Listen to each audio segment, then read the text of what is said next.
allegiance. I pledge allegiance to the flag of the United States of America, to the republic for which it stands, one nation, under God, indivisible, with liberty and justice for all. I'm sure you, Joe, you and Doug, they extended the renewal for your commission till July 15th. I think Jimmy texted you. They did what? They continued to July 15th. July 15th? July 15th. So they're going to vote on it then? So is you're that still legal, well, they'll probably do the interviews after July 15th. Okay, I will be back to the 22nd. Doesn't matter. Okay. I already told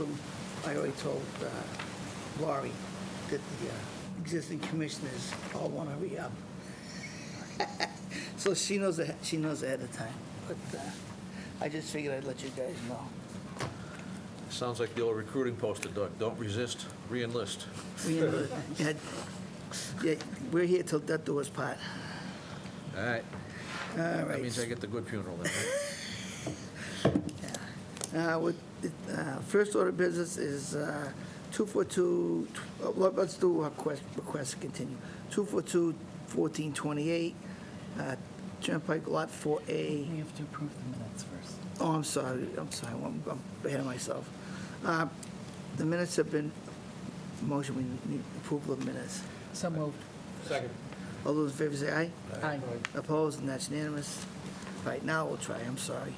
1428 Turnpike Street, Lot 4NA. Request to continue to 7/24. So moved. Second. All those in favor say aye. Aye. Opposed, and that's unanimous. Next one is 242-1722 COC request for 173 Campbell Road. The Commission will call to order for the construction of an 11 by 12 addition tucked inside the corner of the house. We were waiting for final areas to be fully growing with grass and stable. Ben did a site inspection and found the area to be stable. And the addition is built per the plan.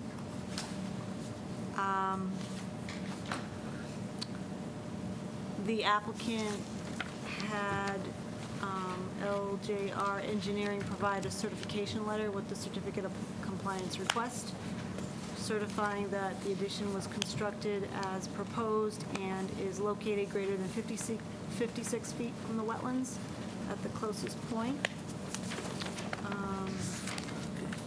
The only thing that I would like to verify is installation of the no disturb zone markers, which I wasn't able to do, and I'm not sure if Ben did. So the commission could vote to issue the certificate but withhold it until I can verify marker installation. Very good. Any questions, Joe? None. Al? No questions. No questions. Sean?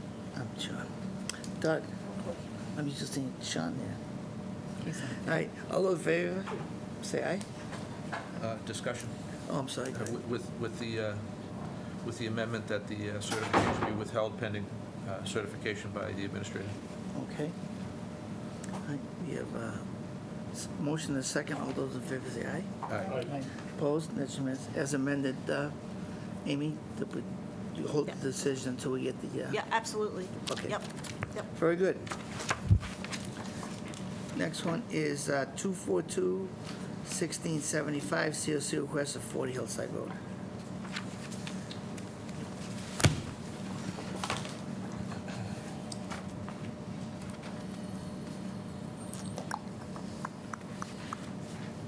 Let me get back to that. Let me get back to the plan. Okay. Just pull up the plan. Okay. Okay. Good, Greg. Good evening, Greg Hockman from Williams and Sarajas here representing the applicants. Norman and Janet Wallace for the COC request for their property at 40 Hillside Road. We got involved with this project after it was permitted by another engineering company, and our involvement was to propose an amendment. to put a small patio in the rear yard with a walkway going down to it. They wanted a cobblestone turnout, and this is the one with the trees that were in the ponded area. When we got involved, we did our own existing conditions plan, and at that time, we were able to see that the project so far was in substantial compliance, with the exception of the items that we received approval for through the amendment request. We've done a new as-built now that the cobblestone turnout's been done and some other landscaping improvements. But what wasn't done was the bulk of the project, which was the lower patio, which was surrounded by a retaining wall. So I guess you could see that as a positive. So they didn't do as much work as they had approval for. So we certified that the project was in substantial compliance, as well as the work in the pond to remove the trees. That was done in accordance with the commission's wishes. Thank you. Joe? Yeah, I mean, I do have recognize that's a positive thing from our perspective, improvements do not be made, but on the same token, that we're going to be very clear in us issuing compliance that we cite, that the as-built plan is the record. I don't want it ever to be construed that they still have permission to build those things at a future date. It's a future filing. And we're about to call that order out, I imagine. So, I have nothing else. It's the new house, right? Nope. Yes. Yeah, this was, The one next to Busby's old house. yeah, this was, the order was actually issued in 2016 for the construction of the house. So it's fairly new. Joe? And what were the differences you found? So the only difference was that they didn't do as much as they had approval for. They had approval for a circular patio that was wedged into that triangle that's outside of the no-build zone, just off the existing deck. And that was surrounded by a proposed retaining wall and then a walkway to go down to it. And I do have that plan with me if you'd like to see it.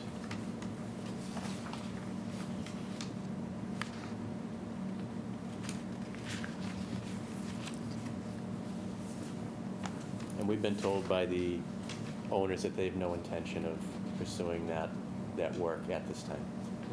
Well, I The have only reason I why I have asked, this was a contentious hearing when these houses were proposed. And There it is, yeah. It's my understanding there was a lengthy discussion about the wall, the dry-laid wall along the 25-foot. Yeah, he didn't want to put one. He did not want to put it. well, It's that was, there. that was Yeah, one of yeah. the things that didn't, that Right. was objected to, was eventually assented to. Yeah. So that's completed, correct? It's completed, and it's actually just off the 25. It doesn't push the envelope. Yeah. It's on average 1 to 2 feet off the 25. And one of the better ones I've seen. No, this is the proposed. plan. Well, I guess you could call it an interim as-built, because we did our own existing that's- conditions plan prior to the amendment request. So what you see on that plan is the existing dwelling location, existing wall location, and grading that was in place at that time.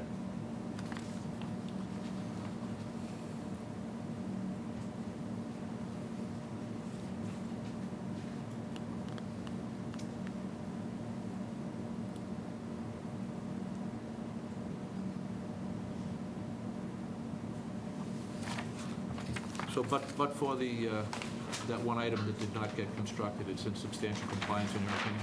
It is. I mean, the house was a foot to the left, but it was very, very close to what was supposed to be done. The driveway was slightly different, but we pointed that out in the amendment request. So the driveway that's there now does have approval in its current location. The gravel that you see on that plan was what was converted to cobbles. And then they put a cobblestone edge from that cobblestone turnout to where it meets the garage.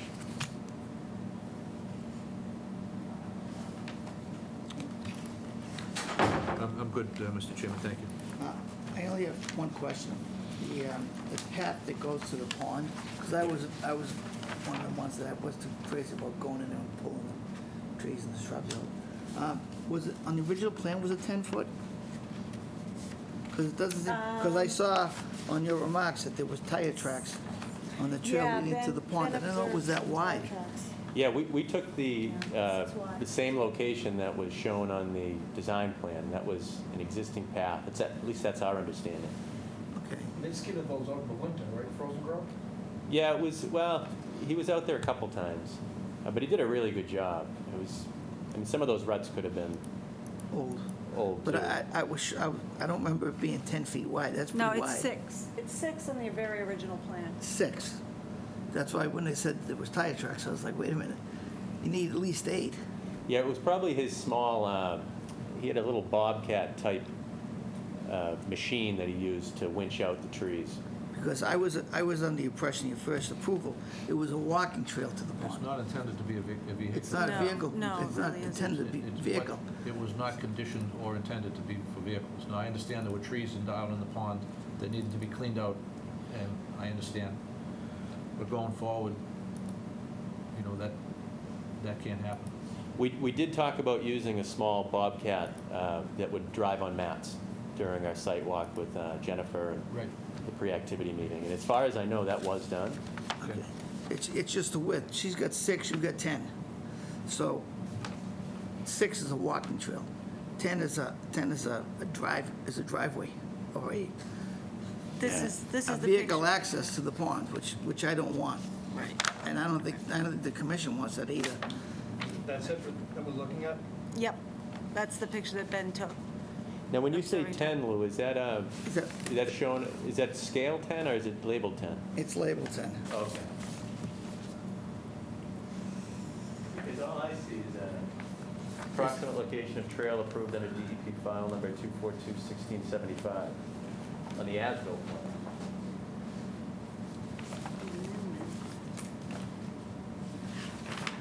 And it actually scales 6. 6, okay. Yep. All right, well, it says 10. I just want to make sure that we can condition that there's no vehicle access to the pond. And I can ask them too to put a good size boulder at that entrance, just to narrow it a little bit too, if that would make the commission more Yeah, I comfortable. would. I just, it's not to say the applicant's going to do it, but if they sell a house, Yep. our main purview is to protect the pond and the wetlands surrounding it. So I don't think a vehicle access is necessary. Because you're going to use probably a sit-down mower to cut the brush down to use it. I know these owners have no intention of driving vehicles down there or allowing vehicles down there. Well, No, that's fine. yeah, boulder would work. I can ask them to do that. And we will condition that no vehicle access to the pond. Okay. Deb? The wetland markers are on the trees and not on the stone wall.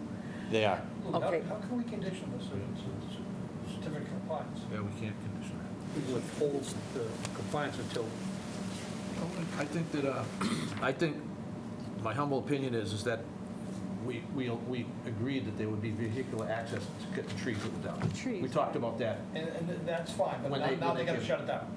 Well, I think they will. I think that all,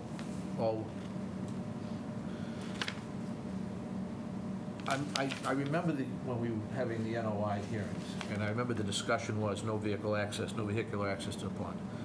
The exception was made for the trees. So I think that was an exception. I think that's understood.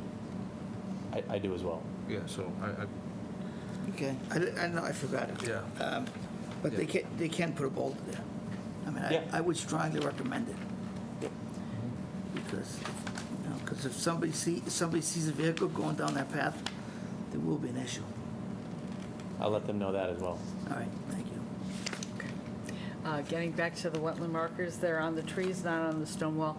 But Ben had noted that the entire southeast corner of the property next to the pond does not have any wetland markers.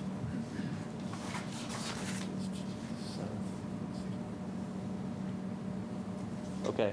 Okay, so could those please be put up?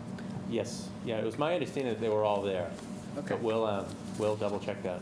All right. And the order calls for the markers to be on the wall. So I think right now, whatever's there are on trees behind the wall. So we want it on the wall. Okay. So every 30 feet. You can handle it with Amy anyways. Yep. You'll tell them what you want them. Yep. Doug? Motion? Is there anything The that, question is, if we can continue, there's a lot of stuff that's open, can we continue it and just let them, just officially close the loop on these? Or can we prove it and just hold it in advance? I'd rather, I mean, there's enough here that I think we could continue it forward, and just take it at the next meeting. Okay. I mean, it sounds like it's really just the markers, right? Yeah, there seems to be, there's only one And the issue, bold. the inconsistency on the plan, not the 10-foot thought that the trail, the vehicle access was 10 feet, but it's the depiction of the lawn. Ben seems to think No. the lawn is shown going right up to the stone wall. Well, the reality Just is as the part of stone the wall was location. limit of no disturbance, 25. Right. You That's could right. put it right up there. Whether we proved it or not, it can go up there. Right, and the bulk of it's actually plantings on the whole left side of the rear yard. It's a large So planting it- there. So the observation is maybe not accurate on our part, but on your as-built thing, you think it is accurate? Yes, I do. Okay. Then So would you be comfortable continuing? Sure, just to get the markers in? Just say mid-vote, just, you don't even need to come to the next meeting, just report that's done and let staff verify that Well, we're, she we've got what we need. what would you prefer? Us vote it and hold it pending compliance, or do you want us to bounce it to another meeting? What's better for you? It doesn't matter. You're doing the work in the field. I mean, I can hold a piece of paper and they won't get it until they get compliance, so. Yeah. Okay, let's do it that way, get off the agenda. They're not going anywhere, so. I agree, and that way there, Amy can control work with you. Okay, Okay. so we have, I have a quick question. Did we want boulders at the opening of that path to the, a boulder, No. just to reduce it to I don't whatever know. the order I don't condition know. is, 6 feet. I would put in the middle. I wouldn't put anything there. Okay. So I mean, I'm going to ask them to do it. I'm sure they'll say yes, but technically it wasn't something that was required. Right. Okay, yeah. Okay, just want to make sure what the expectation was. Well, I'm just thinking of future owners. I don't know how long they're gonna be there, but they sell it, and nobody pays attention to the order. I completely agree. I think, even though it wasn't conditioned, I think the condition here is, you could almost argue that it's almost non-compliant with the order condition, so it's a quid pro quo in granting compliance. A boulder, and even a wetland marker on the boulder wouldn't be out of order as a way to preserve it in the future. And again, So what size boulder you gonna put in there one time? just something, you just can't get a vehicle past it. Right. Because Doesn't have to if be- it's small, it's just gonna be moved out of the way. I'm on a Right. rock, Oh, a boulder. a boulder. 2-yard boulder. Doug's looking for the definition of a 2-yard boulder. boulder. But I think they'd probably rather just continue their dry laid wall a little bit, just to narrow that gap, just so That- everything that looks could They happen. could do that too, Sure. just to make, I'm sure that's what they'll opt for. Okay. yeah, they like walls so much. That's right. All right, To continue to the next. so we'll continue to the next meeting, is that okay? I thought we were And gonna you- vote, I thought we were gonna vote. Oh, no, it we're gonna pending. vote it, but what are we gonna do with the, But, yeah, you wanna get it off the agenda? Okay. We have Amy knows, you know what you want, right? Yep. So if we voted pending completion of your list of items? Yep. Keep on the genie back in the bottle if they don't. So moved. There we go. Second. All those in favor say aye. Aye. Opposed, that's unanimous, thank you. Great, thank you. Okay, thanks. So you know what he said about, instead of a boulder, extending the wall? Extend the wall. Yeah. I'm sure that Greg will be in contact with you. Yep. Okay, next one is a modification request for 242-1656 Olcott Way. You can come on up and have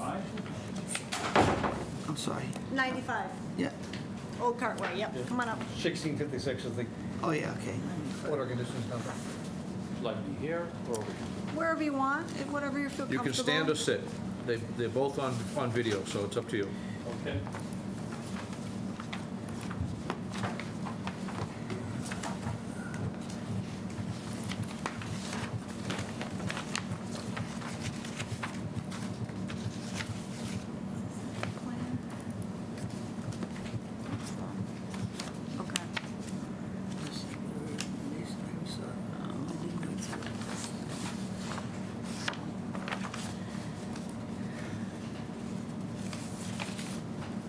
Okay. So, Mr. Murtha, you can provide a brief intro? Thank you. Has the commission provided the bullet points that I've written up? So this is being termed a modification.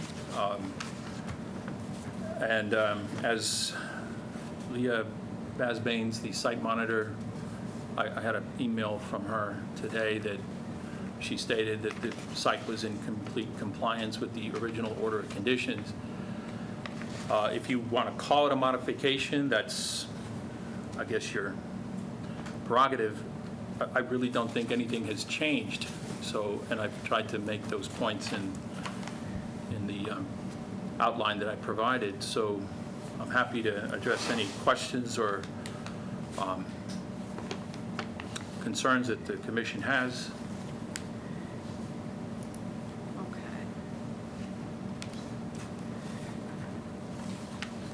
Just looking, give us a minute, just look at the plan, because it's a pretty busy plan. The reason why I asked for all the stuff that I did personally, I spoke to Mr. Shonquist, and he was asking me if I would get some relief. And I said, well, let me look. And I went to the town. They had two sets of plans. One was stamped by an engineer, and one was just a regular plan. So I couldn't do anything because I didn't know which plan to go by. And he had a third set. Well, in the town, I know that, for instance, when we were applying for this pool permit that I guess triggered this, the Board of Health, the gentleman, when I came in and spoke to him, he said, just give us, just draw on, a copy of the plan, the setbacks and where you think you want to put the pool, which is actually a in-ground spot. So that's what was done. And it was like, he basically asked us to provide that in an informal fashion. Now, who's that? And The health agent? Board of Health. What health agent? Yep. Recently? Yeah, just a few weeks ago. Okay. The problem is, he misspoke, or you were given misinformation, because we have to go by an as-built plan. So say 10 years down the road, somebody buys your house. No, and- I understand the need so for an And as-built. we have to be consistent, like we did with the applicant before you, and the applicants that'll be after you. And it was Dean Chongris who advised me that So I you should. had an engineer, you got a new engineer, Jack Sullivan. Yeah, and Jack, because the original engineer has since retired and become he works in an ambulance, Right. whatever that is. EMT. EMT. So So- my question was, and then the modifications to the original plan.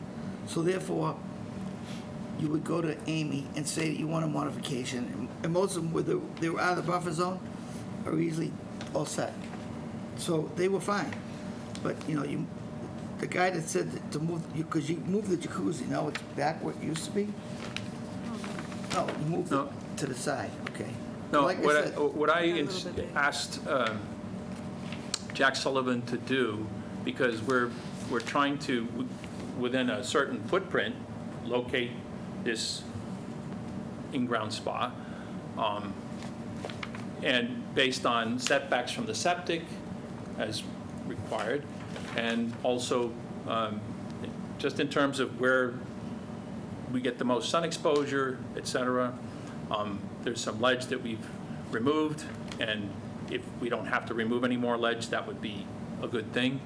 So, I mean, the representation Jack Sullivan made on the modified plan, if you're going to call it that, is basically a footprint within which, and frankly, looking at it, and we kind of scrambled to do this, to get this on the agenda so that we could get the permit issued. When I looked at that, I thought that it didn't look, that the, and I'm going to reference this. I'm asking these questions to give these guys some time. No, It should be more, in my estimation, more, if you're looking at it, towards the right, closer to the staircase that's represented there. So, did you switch the plan that I saw before, I thought the bocce court was next to the house, near the house. Yeah, if you look on And this that- plan, it's represented kind of in a I ghost. know where it is, I can see it. Yeah. But, and the septic system was where the bocce court used to be. In the Well, general vicinity. that was another thing the gentleman with the Board of Health requested. He said he didn't like that the bocce court was built on top of the septic system. So, I'm getting confused. First of all, I don't have the plans to follow along, but I'm following along over shoulders and watching this. I have an extra set if you'd like it. What I'm hearing is, the person who's giving you advice from the Board of Health used to work for us and doesn't anymore. There's a reason for that. Let's start with that, all right? Let's start with that. So whatever guidance you're getting from blind eyes. What we have is a permit in place that allows activities to happen. And when you deviate anywhere from that plan, you come back to this commission. Isn't that what And tonight's about? well, you are now, but my understanding is there have been some things that have moved over time in and out. Not without this board's permission. So you're asking for 16, you're asking for 16 items.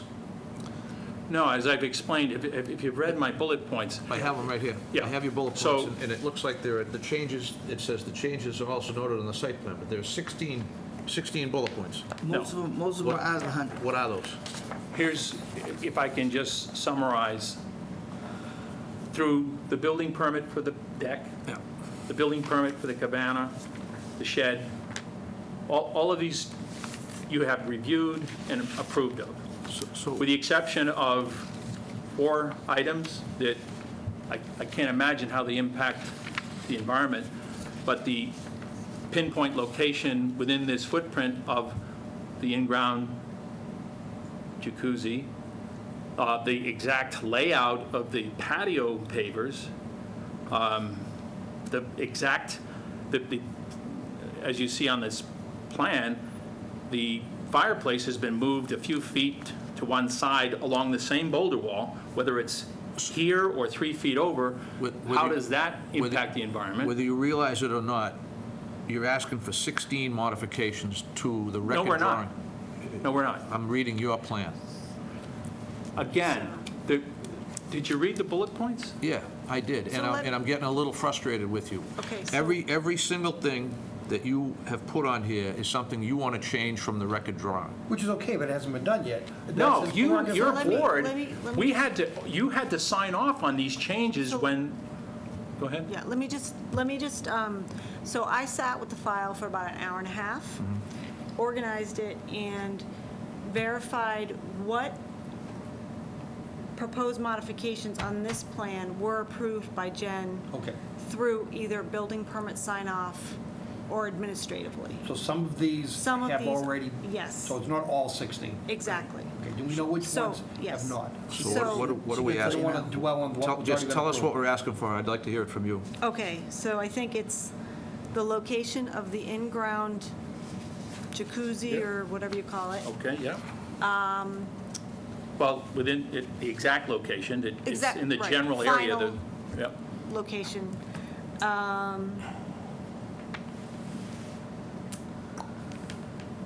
It looks like are you keeping the outdoor kitchen? Yes. So that was, Okay, that so was, that's again, this gentleman, Jack Sullivan, came on last minute, had no Okay. historical knowledge or historical context to any of these things, so he called them changes when in fact you had already approved of them through signing off, et cetera. So the only 4 things, again, the outdoor, he had stated the outdoor kitchen was being eliminated. It's not. He stated that the fish pond, which is a water feature really, was being eliminated. It's not. The liner was leaking and has been pulled and is going to be replaced. So those 2 are off the board. The bocce court has been rotated off of the septic as requested by the Department of Health, and it's outside the buffer zone now. The installation of the underground propane tanks are outside the buffer zone, which was also listed as a modification. The really, the only four things, if you go, and please, it's Amy? Amy, yep. She can say yes or no. The four things that really aren't on there is the pinpoint location of the in-ground jacuzzi. Apparently, the angle of the fireplace has been changed so that it's a few feet over along the same boulder wall that it was originally drawn. And trying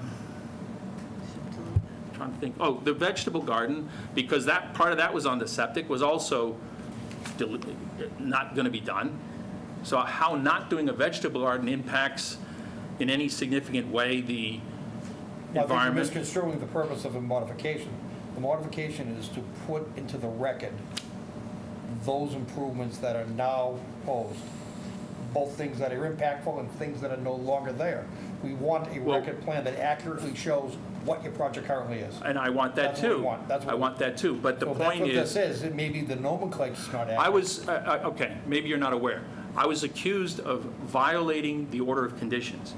So I'm saying that eliminating the vegetable, I mean, again, we're in total compliance. I've gone out of my way, believe me, to comply in every possible way to this.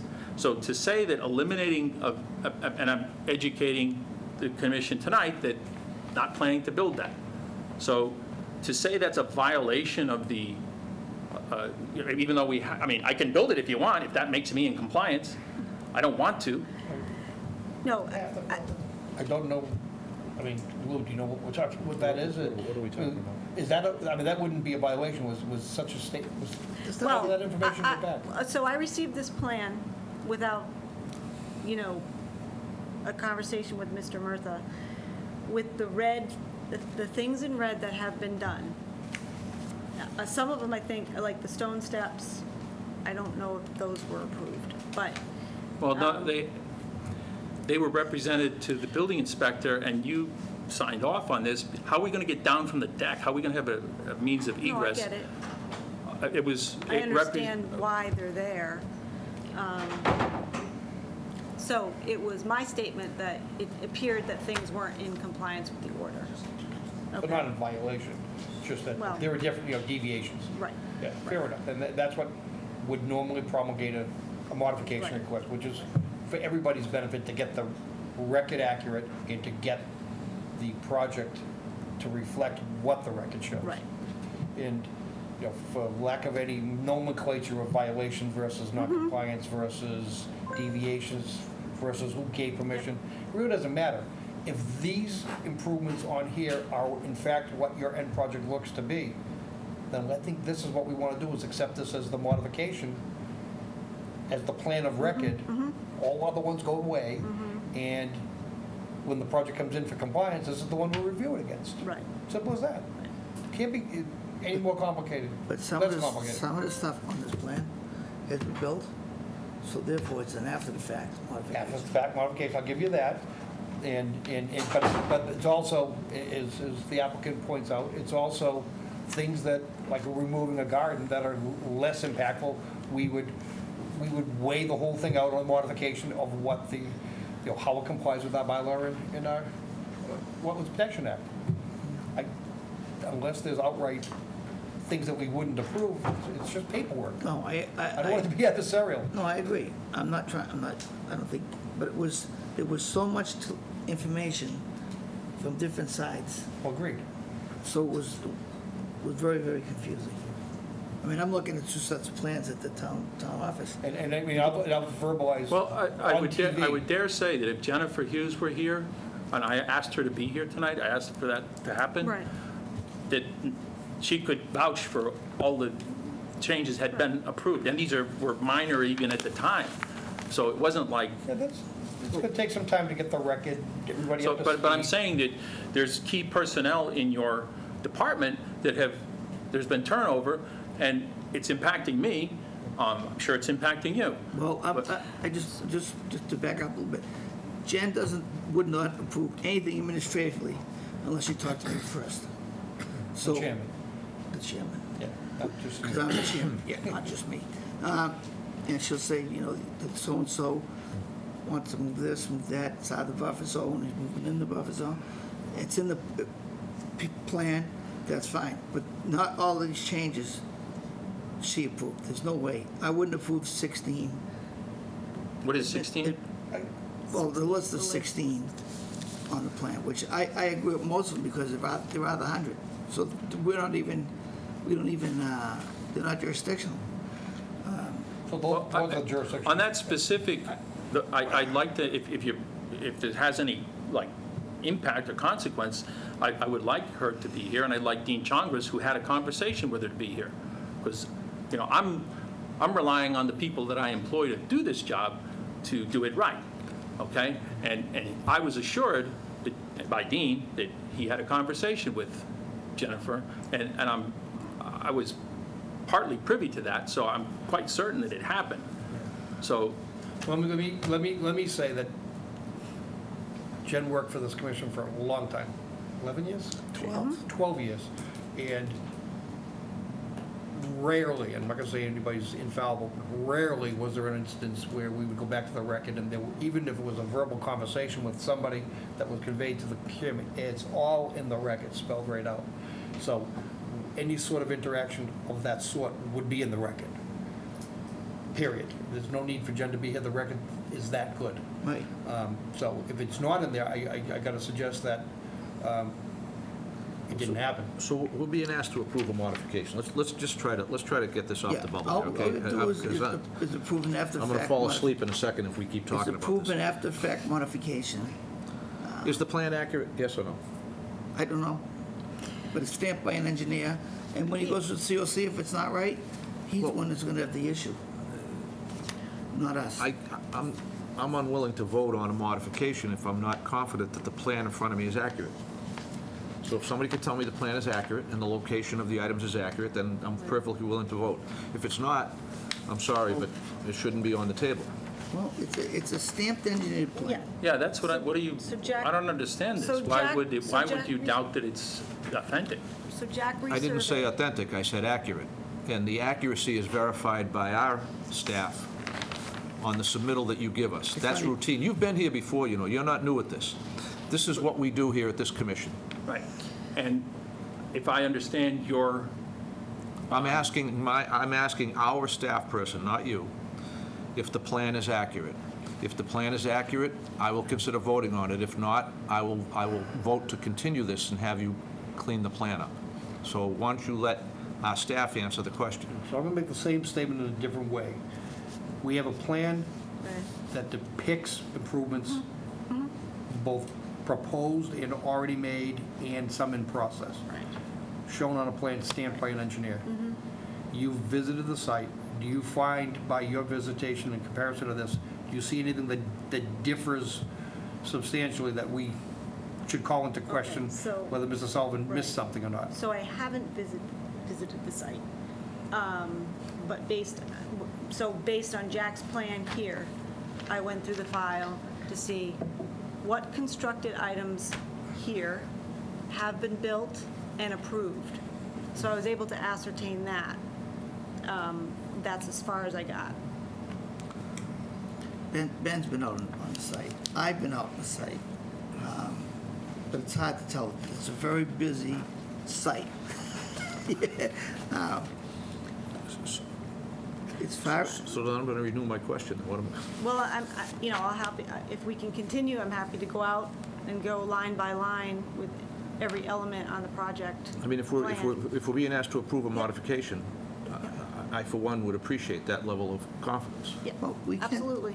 we can do that. But my question, I my agree statement with your is, earlier position. I agree with your earlier position. We have a plan Engineer. surveyed and stamped by a Right. professional engineer, a guy who we hold in pretty good respect. Yeah. I have no reason to call into question its accuracy. So when he go- And if it is, he's not infallible. If there is an inaccurate issue, that's a case between him and his client, because we will, if we consider, we are about to adopt this as the record drawing. Then there's no reason to talk about it anymore. Yeah, it Exactly. really isn't. I think we just adopt, we either Let's- agree, if let's- it's the things that we would approve, I think we approve the I modification. agree, and then when he goes to COC, if it's not accurate to this plan, he's the one that's gonna lose his bond and will be denied. That's a- I'm it's a more than discussion happy for to take another that day. risk. Exactly. Okay, I have absolute faith in him. okay. Deb, any questions? No questions. Done? Motion?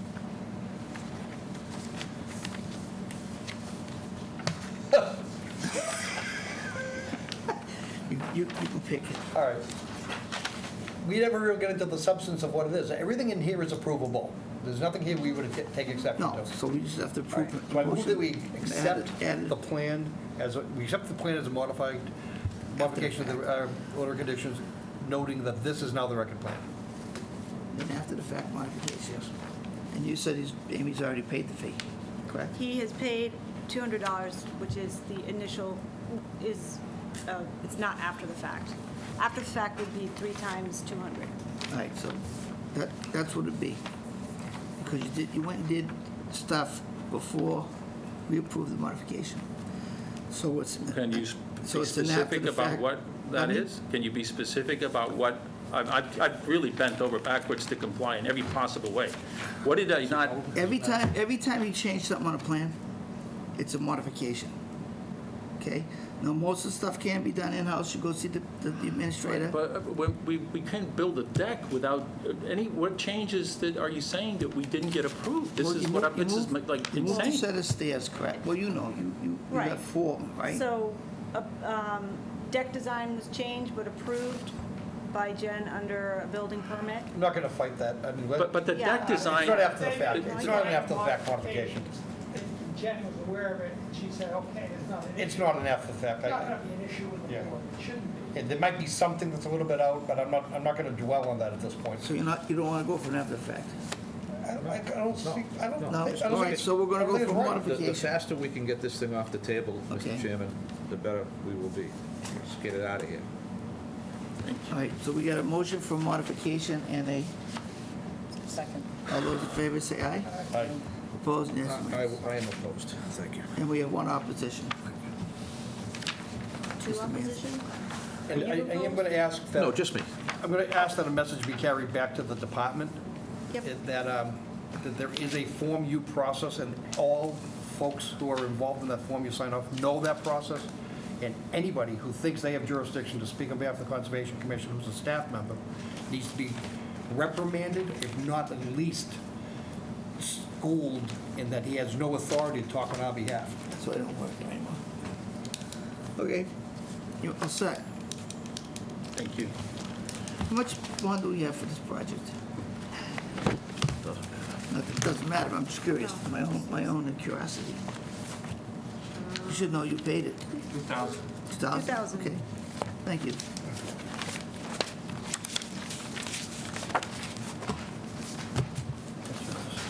Okay. That's where I'm at. Confused.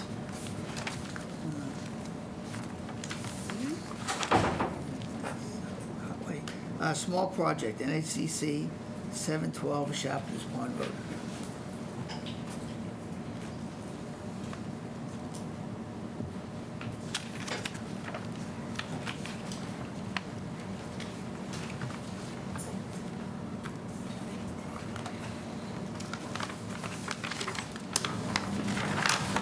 Good evening. If you can just introduce yourself, that would be great. I'm Kevin Sullivan, I'm the contractor for the job. Okay. All right, let me just pull up the plan here.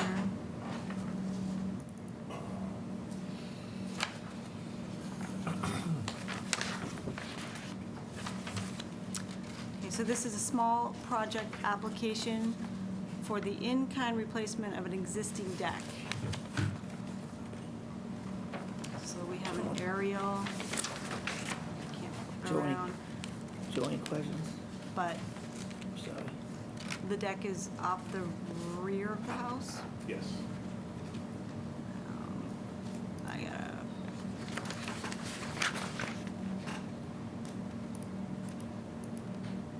So I believe, based on, Ben helped shuttle this project forward with the applicant. It appears that the deck is in the outer reaches of the buffer zone.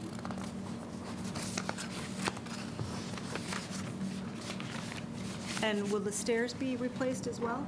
Yeah, we were gonna remove the entire structure because it's not built well.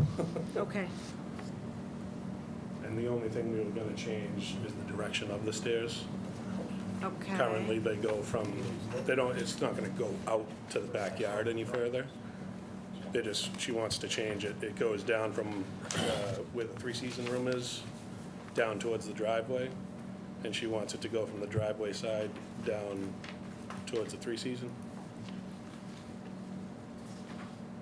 So that's on the same side of where the deck currently is. Yeah, it'll be the exact same footprint of what the deck is now, just with the So within stairs. jurisdiction, the resource area is separated by the house and the driveway. His work is away from that. What's that? Yep. It's away from the wetland by Yep. way of the house. Right, exactly. You're within Yep. the existing footprint. Yep. Well, almost. Awesome. Deb, All set. Doug, motion? I move that we consider this a small project under section 4.4, let it be. Second. All those in favor say aye. Aye. Opposed, and that's unanimous. Accordingly, I move that we approve the small project as proposed. Second. All those in favor say aye. Aye. Opposed, and that's unanimous. Okay, you all set? That's it? Thank you. Great. Thank you. Thank you. The next one's the RDA's. 0 Riverview Street, the applicant has withdrawn. Yes. Because the RDA is not applicable to this. They have to file a full NOI by the order of DEP, well, DEP's recommendation. So that's gonna be, the applicant's withdrawn. Okay. We need a motion for that? Nope. No, Withdrawal, not for withdrawal, Mr. Chairman. Okay.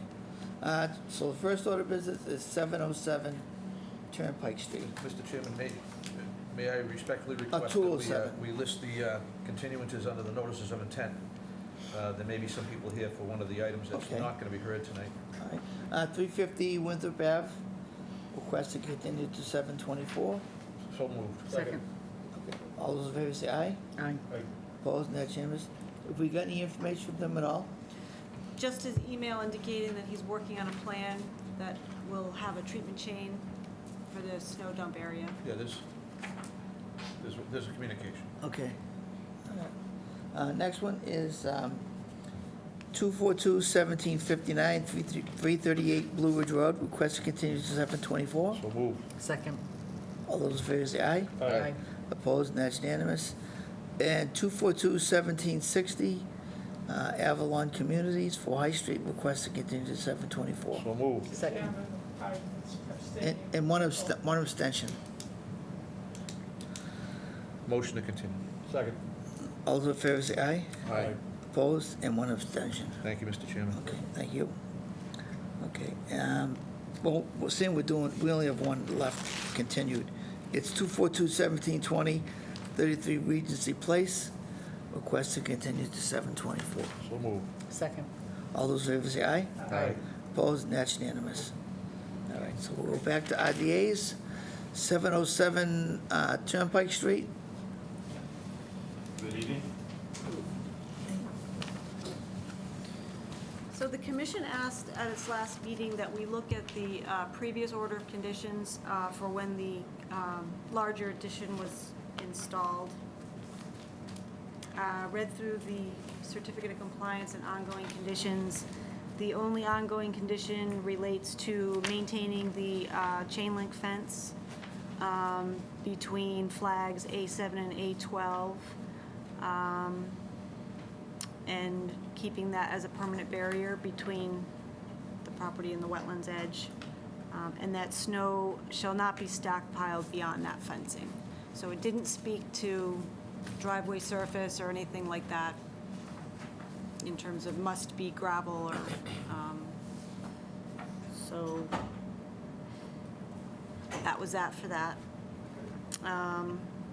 Mr. Sweet, I informed Mr. Sweet of that, and we chatted a little bit, and he talked about the possibility of installing a dumpster for the property, and then periodically replenishing the gravel. So I wanted to make sure that got talked about.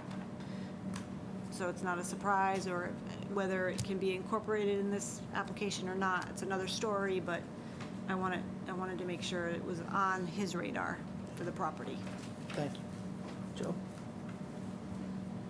Small dumpster? It's like probably 4-yard? 4-yard, right? Typically, the 4-yarders, can they back right into it? Yep. Right. Yeah. Although I think most of those guys are starting to make them so they're front, but yep. It'd be right up next to the building. Bill? Nothing at this time, Mr. Chairman. Okay. My only question is like the replenishing of the gravel? I beg your pardon? The replenishing of the gravel? Yep. The Conservation Commission should be notified when you're gonna do it, Okay. because I know it's gonna spread Yep. Yeah. through the plowing. So at least we have somebody like Ben or Amy come out there and Sure. paint the lines as far I as you go. don't perceive needing to do it right now. I'm just imagining Oh, you're gonna. a couple, 3, eventually. 5 years down the road that Yeah. may be necessary. And But- again, we were chatting, but it's helpful for me to, I'm starting to catch on a little bit to help Yeah, things work. because what happens with a gravel driveway or gravel Yeah, parking lot, it tends, it it does. just grows, just not by anybody's choice, just Right. from snow plowing. Right, exactly. So So I would come to see you or see Amy. See her, yeah, see the Yeah. administration, Yeah. but it's just done I mean, I in-house. gather I want to be talking to Amy about everything, There you anything, go. kind of, Yeah. the building department. I'm good with that. I mean, you No, know. I understand. That's the only question I have. Yeah. Deb, All set. Doug? Motion? Well, there's one other thing, if you don't. Oh, go ahead. Where those 3 parking spaces are located, there's a relatively small 6-inch diameter ornamental fruit tree. I believe it's an apple, it might be a cherry. Do I need to take that out and put those parking spaces exactly the way they are in there, or can I spread those spaces out a little bit so I can keep that tree there? Is that an option? Especially listening to some of the earlier. Well, So the spaces are, take it from the wetlands behind the fence, the driveway, the spaces were kind of into, They're Yeah, away the from, lawn. yeah, away from. yeah. And so I'm just thinking like one space and then a little space and I then have the no other problem two. stacking them. To save the tree. Yeah. I mean, I'm a gardener, I love that stuff. No. You know, I plan to use the topsoil to spread where they didn't really put any topsoil back, so it'll grow a little bit better out You have front. you have pre-construction with this one, Amy? Yes. Okay. You know what he Erosion. wants as far as, you know, he says space, I don't want them 20 feet apart. Right. Because now you're disturbing a large area. Right. But, you know, if he just wants the area to If protect the there's maybe tree. 2 of the spaces that are together and the tree, and then another one or something. Something like that. The tree's roughly, I've guessed, usually the roots of a tree are about the same size as the overstory, trip. and it's about the width of a car. Yeah. And I that's would fine. keep it trimmed so it would be small. I just, and not that I'm gonna say that you would do it, we gotta make sure that we're all on the same page. Yep. Because 3 feet could turn to 20 feet if we give it. I hear ya. So, and then you come back and say, well, you said I could do it. No, you won't get me You doing know. that. So, that's why Amy's gonna do a pre-construction, she'll tell you how far you can go. Very good, yeah, all right. She'll know what's healthy for the tree. Perfect, perfect. Thank you. Deb, All set. Doug, motion. Move that we consider this a -3 with the following conditions of pre-construction meeting. With erosion controls installed along the fence, and a post-construction meeting to observe stabilized conditions and allow erosion control removal. And Second. I would add to that condition that allows for the maintenance of the gravel driveway with prior notice to the commission, you know, prior to maintaining. Yep. So amended. And Second. dumpster? Well, the dumpster's part of it, so I wouldn't. Where is the dumpster? I don't have it yet, I mean, Or where would it go? I don't have the plan. it would be inside right up this. next to the house. It's empty. There's a, That's why I was asking the question, I because can't the find it. maneuverability of those trucks, they're gonna probably want to put it against the fence. We don't want it there. No, no, yeah. it'll be there. It will, so, there's a,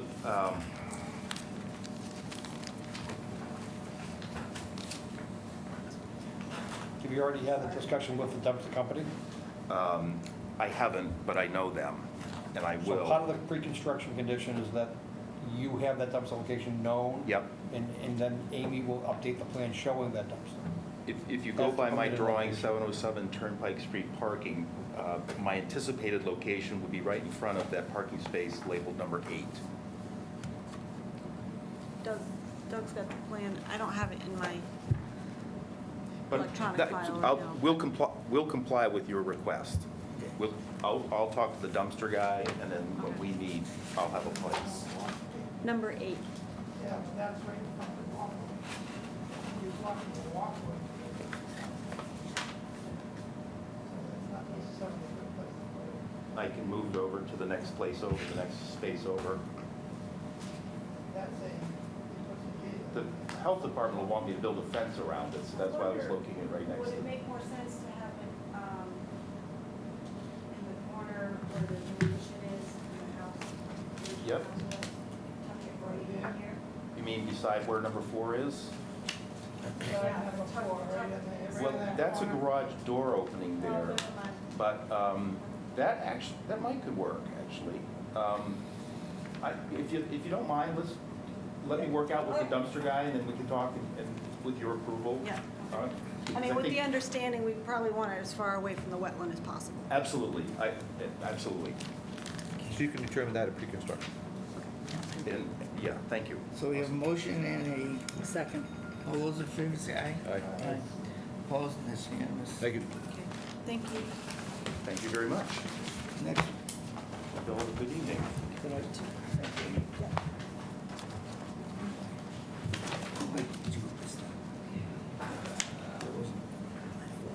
So, yeah, you won't find 575 Osgood. I missed it. What's that now? You won't find 575 Osgood on your recommendation pages, but you'll find it in your, you won't find my recommendations because I didn't write them. Okay. That's But- all. but we have the But rec- you have, the yes. We have what we need. Okay, yeah. If you have recommendations, you I can offer them into the record. absolutely verbalize them. Yeah, that'll go. All right. Okay. That's what we want to know. Okay. All right. All right.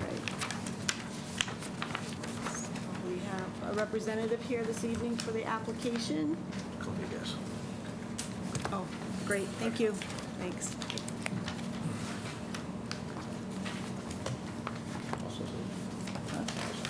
yeah, you can go. I'm sorry. Good evening. My name is Dan. I'm with Merrill Engineers and Land Surveyors. I'm here representing Columbia Gas of Massachusetts. This RDA is for the proposed new gas service connections to some existing backup generators out at the Edgewood Retirement Community, which is located at 575 Osgood Street. In total, approximately 100 linear feet of pipe will be installed to provide service connections to 5 existing backup generators. The work will be done it'll be done within existing roadways, driveways, or along their shoulders, or within maintained lawn areas.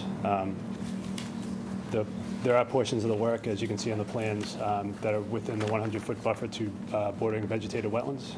These wetlands were flagged by Brad Holmes of Environmental Consulting and Restoration in May of 2019. The gas service installation will be done using the open trench method. This involves the contractor only opening the length of trench that can be installed and backfilled in one day. There will be no stockpiles or open trench left overnight, similar to any other installation that the gas company does. Erosion controls will be installed at the limit of work prior to construction. No work will be done during rain events, and filter fabric will be placed below the grates of 6 catch basins that are within the work zone near the existing generator services, which will be installed. Since the work will be done during dry weather with erosion controls installed down gradient and within existing paved roadways or the shoulders, with the trenches being backfilled at the end of each workday, and there really should be no impacts to the wetland resource areas during construction. If you have any questions, I'd be happy to answer them. Good job. Good job. I'm not used to that out of it. What's that? I'm not used to that out of the utility company. Good job, you hit every point I would have raised. Oh, good. I'm all set. Thank you. Just, are you requesting any waivers at any point during this project? No, not that I'm aware of. No waivers, thank you. Everything's pretty straightforward. I'm all set, Mr. Chairman. Yep, Sam. I'm going to recuse, thank you. Okay. Doug? Motion? What is this? So, I guess, well, I walked the site with Dana, looked at most of the wetland flags. So we have the roadway, and then a very well-vegetated slope between the wetland and the road. So very little concern here. I would say for conditions, erosion control inspection prior to work, and then post-construction inspection for their removal. And then conditions that he kind of ticked off: no work during the rain, and catch basin protection, no stockpiling. I missed something. You already hit on Yeah, The trenches will be that. backfilled. So you Backfilled, do same pre day. and post.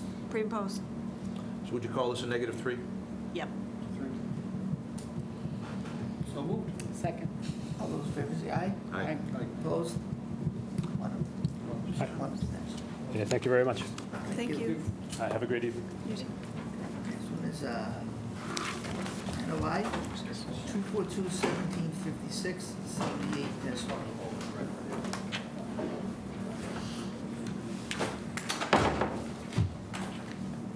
Good evening, Maureen Harold from Wallace Environmental Services here on behalf of the Heritage.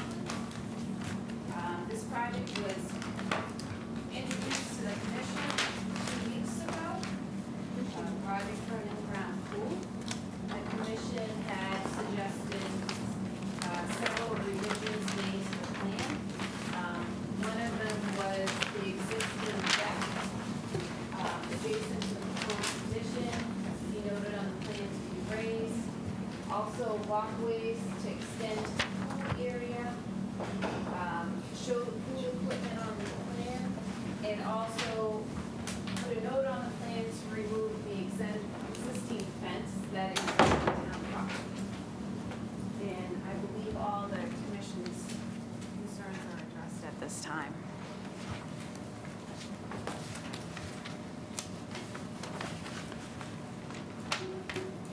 Joe? I would agree. Those are the things we raised. All set. Al? I'm all set also, thank you. I'm all set. We're good. All set.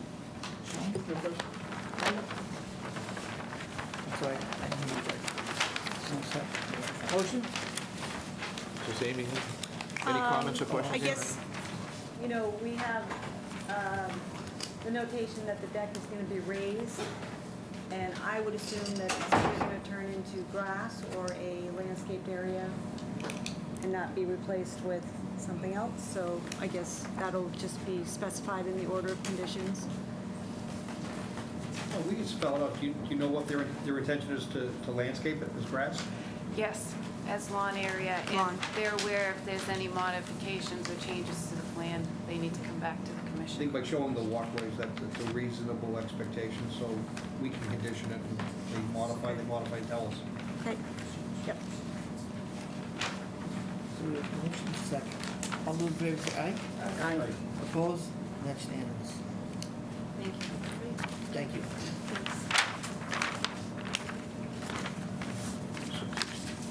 Yep. Next one is an enforcement order. Enforcement order, 660 Great Pond Road. Good evening, Maureen Harold, North Environmental Services, here on behalf of Cambridge. With me tonight, we have Reverend Lawrence J. Hope you don't mind sharing a plan. I just wanted to give the commission a brief overview as to the property itself and where the violation occurred on the property. So this is the Rolling Ridge that's off of Big Pond Road. We have the main structure here. This property actually sits on Lake Chickawatt. So that surrounds the entire property. In 2011, there was a 30-acre conservation easement placed on the property. And that easement is shown in yellow. So essentially, it follows Lake Chickawatt. Now, in the middle of June, we had an enthusiastic employee that had cleared a trail, which is noted on the plan, approximate location, which which is through part of a bordering vegetated wetland. Essentially, what had happened was the initial trail access is located off of this historic carriage drive. The trail itself is colored in orange on the plan, and it goes down a fairly steep slope. So the Friends of North Andover Trails Committee, as well as the Preservation Committee, had asked one of the employees to clear some poison ivy, and let's see if we can possibly find an alternative access. Like I said, it was an enthusiastic employee. He cleared vegetation as well as installed shrubs. That brings us to the enforcement over here tonight. Two things. I wrote up a report. I apologize if it was submitted so late. I just was able to get out to the site last Friday. I provided a restoration plan to the commission for 7 shrub plantings. There's about 90 feet that is located within the wetland. There has been no fill brought in. It's just essentially compacted trail, approximately 20 to 24 inches wide, through the bordering vegetated wetland. It would naturally come up on its own. However, I did propose some shrub plantings. The other request is, would the commission allow the trail through the wetland? And the reason why I'm requesting that is, where this trail access was originally proposed and approved through this conservation easement, it's a fairly steep slope.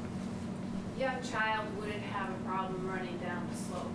However, anybody with any type of mobility problems, whether you have an issue with your knee or your feet or whatever it is, you would have an issue accessing the main trails. The area where the trail was roughed in, it's a flatter topography, it's easier to walk. I know there's a number of properties in North Andover that do allow boardwalks through wetlands. I don't know if this is an appropriate situation, but what I can tell you is that in terms of access and access alone, this is a flatter, easier area to access the trail. Again, we are in enforcement. I'm sensitive to that. Reverend Lawrence J. is sensitive to that. That's why we're here. That's why I proposed the restoration plan. But I did want to get the commission's thoughts about possibly changing the access through the wetland, constructing a nice boardwalk, which I attached a photo from one of the town properties, and initially get your thoughts to see if it's possible.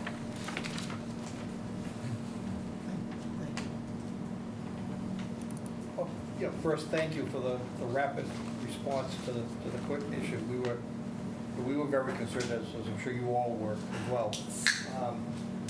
And I appreciate that, the fact that you brought something in. I think, stabilizing what's there is very important. Restoration is important.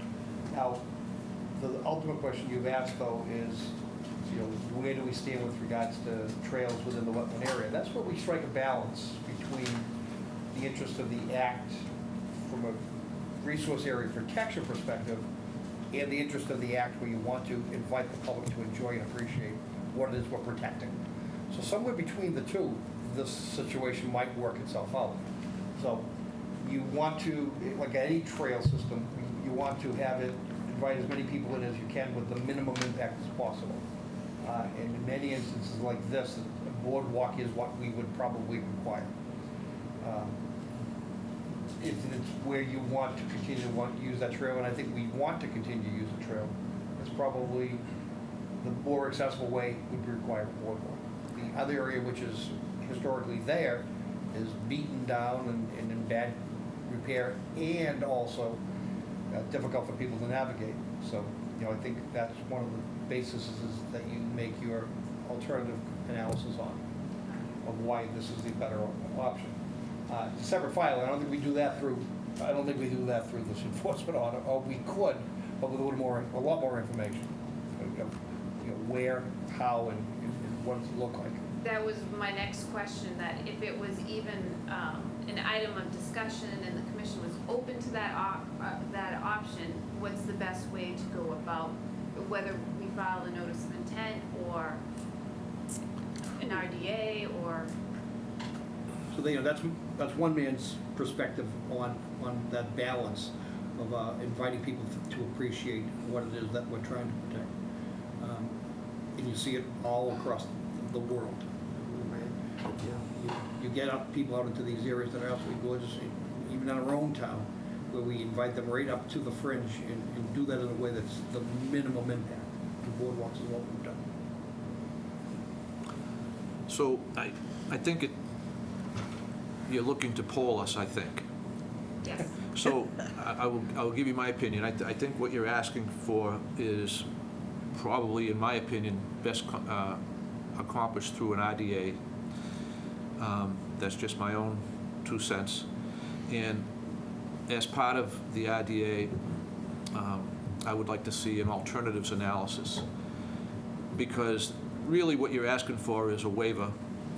And even though I understand the basis for the waiver, and I'm not saying I object, we really need to have that as part of the package. And then we would have a waiver request that we could look at. We'd have an alternatives analysis that we could apply to our fact finding, and then at the end of the day, we'd have a record drawing from you, and the whole thing would be nice and neat. And I think and permitted, and I think at the end of the day, you'd be happy, and administratively, we'd be thrilled. So that would be my suggestion. Thanks. I agree with the man's as far as that goes. If they feel like that's what they want, because when we saw the pictures, it was like, wow. The other picture on the right is with cut down trees. There was some trees cut down. Yes, there was some trees removed, and they're stockpiled along that historic carriage drive. I'm not sure if you've been to the property, but they're stockpiled in that area. But they were done within the waterfront. Buffer. They're within 200 feet, right? Or 100 feet from the lake. Well, I believe it was outside of the 100-foot from Lake Chickawick. From what I was told from the groundskeeper, that there were hemlock trees. They had the hemlock woolly adelgid, and they were removed and they were stockpiled. And I told them it can't be stockpiled here. We need to remove it. So that's part of the package I submitted. And all of that's going to be removed by hand because they don't have access to small equipment.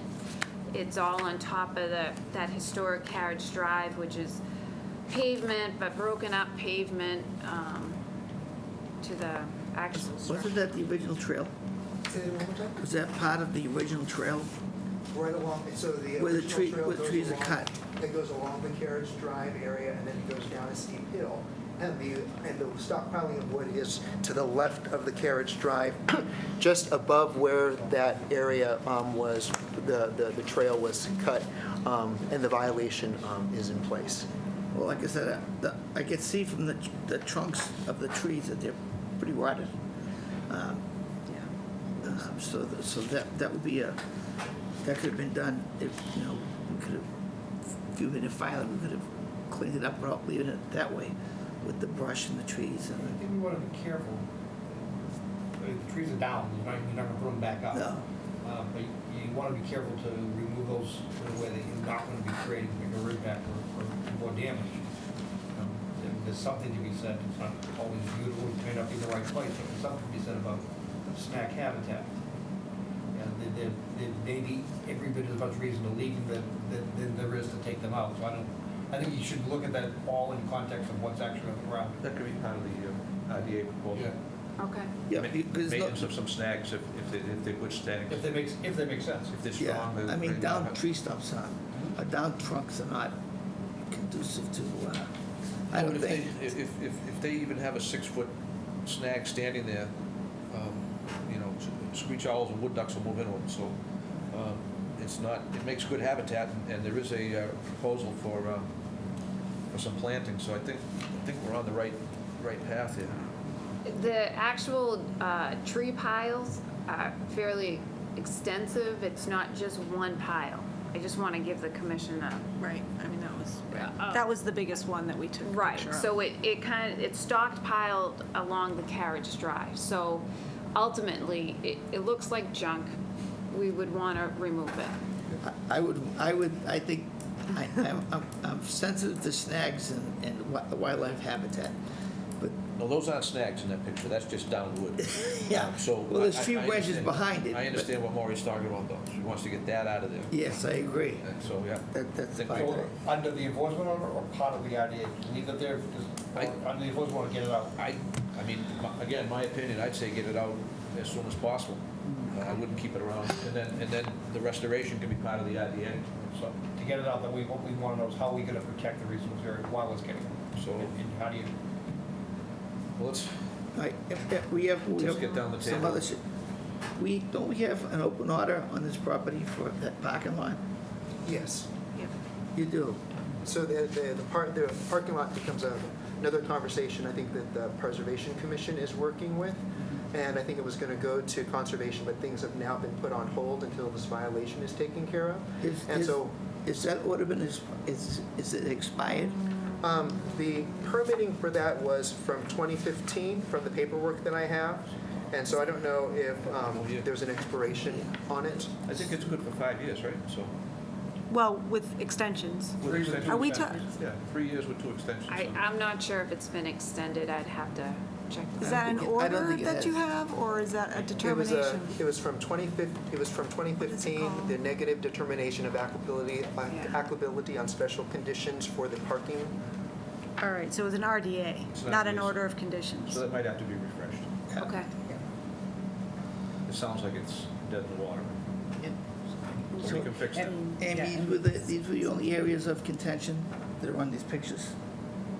Yeah, there's some other piles along the way So that need attention.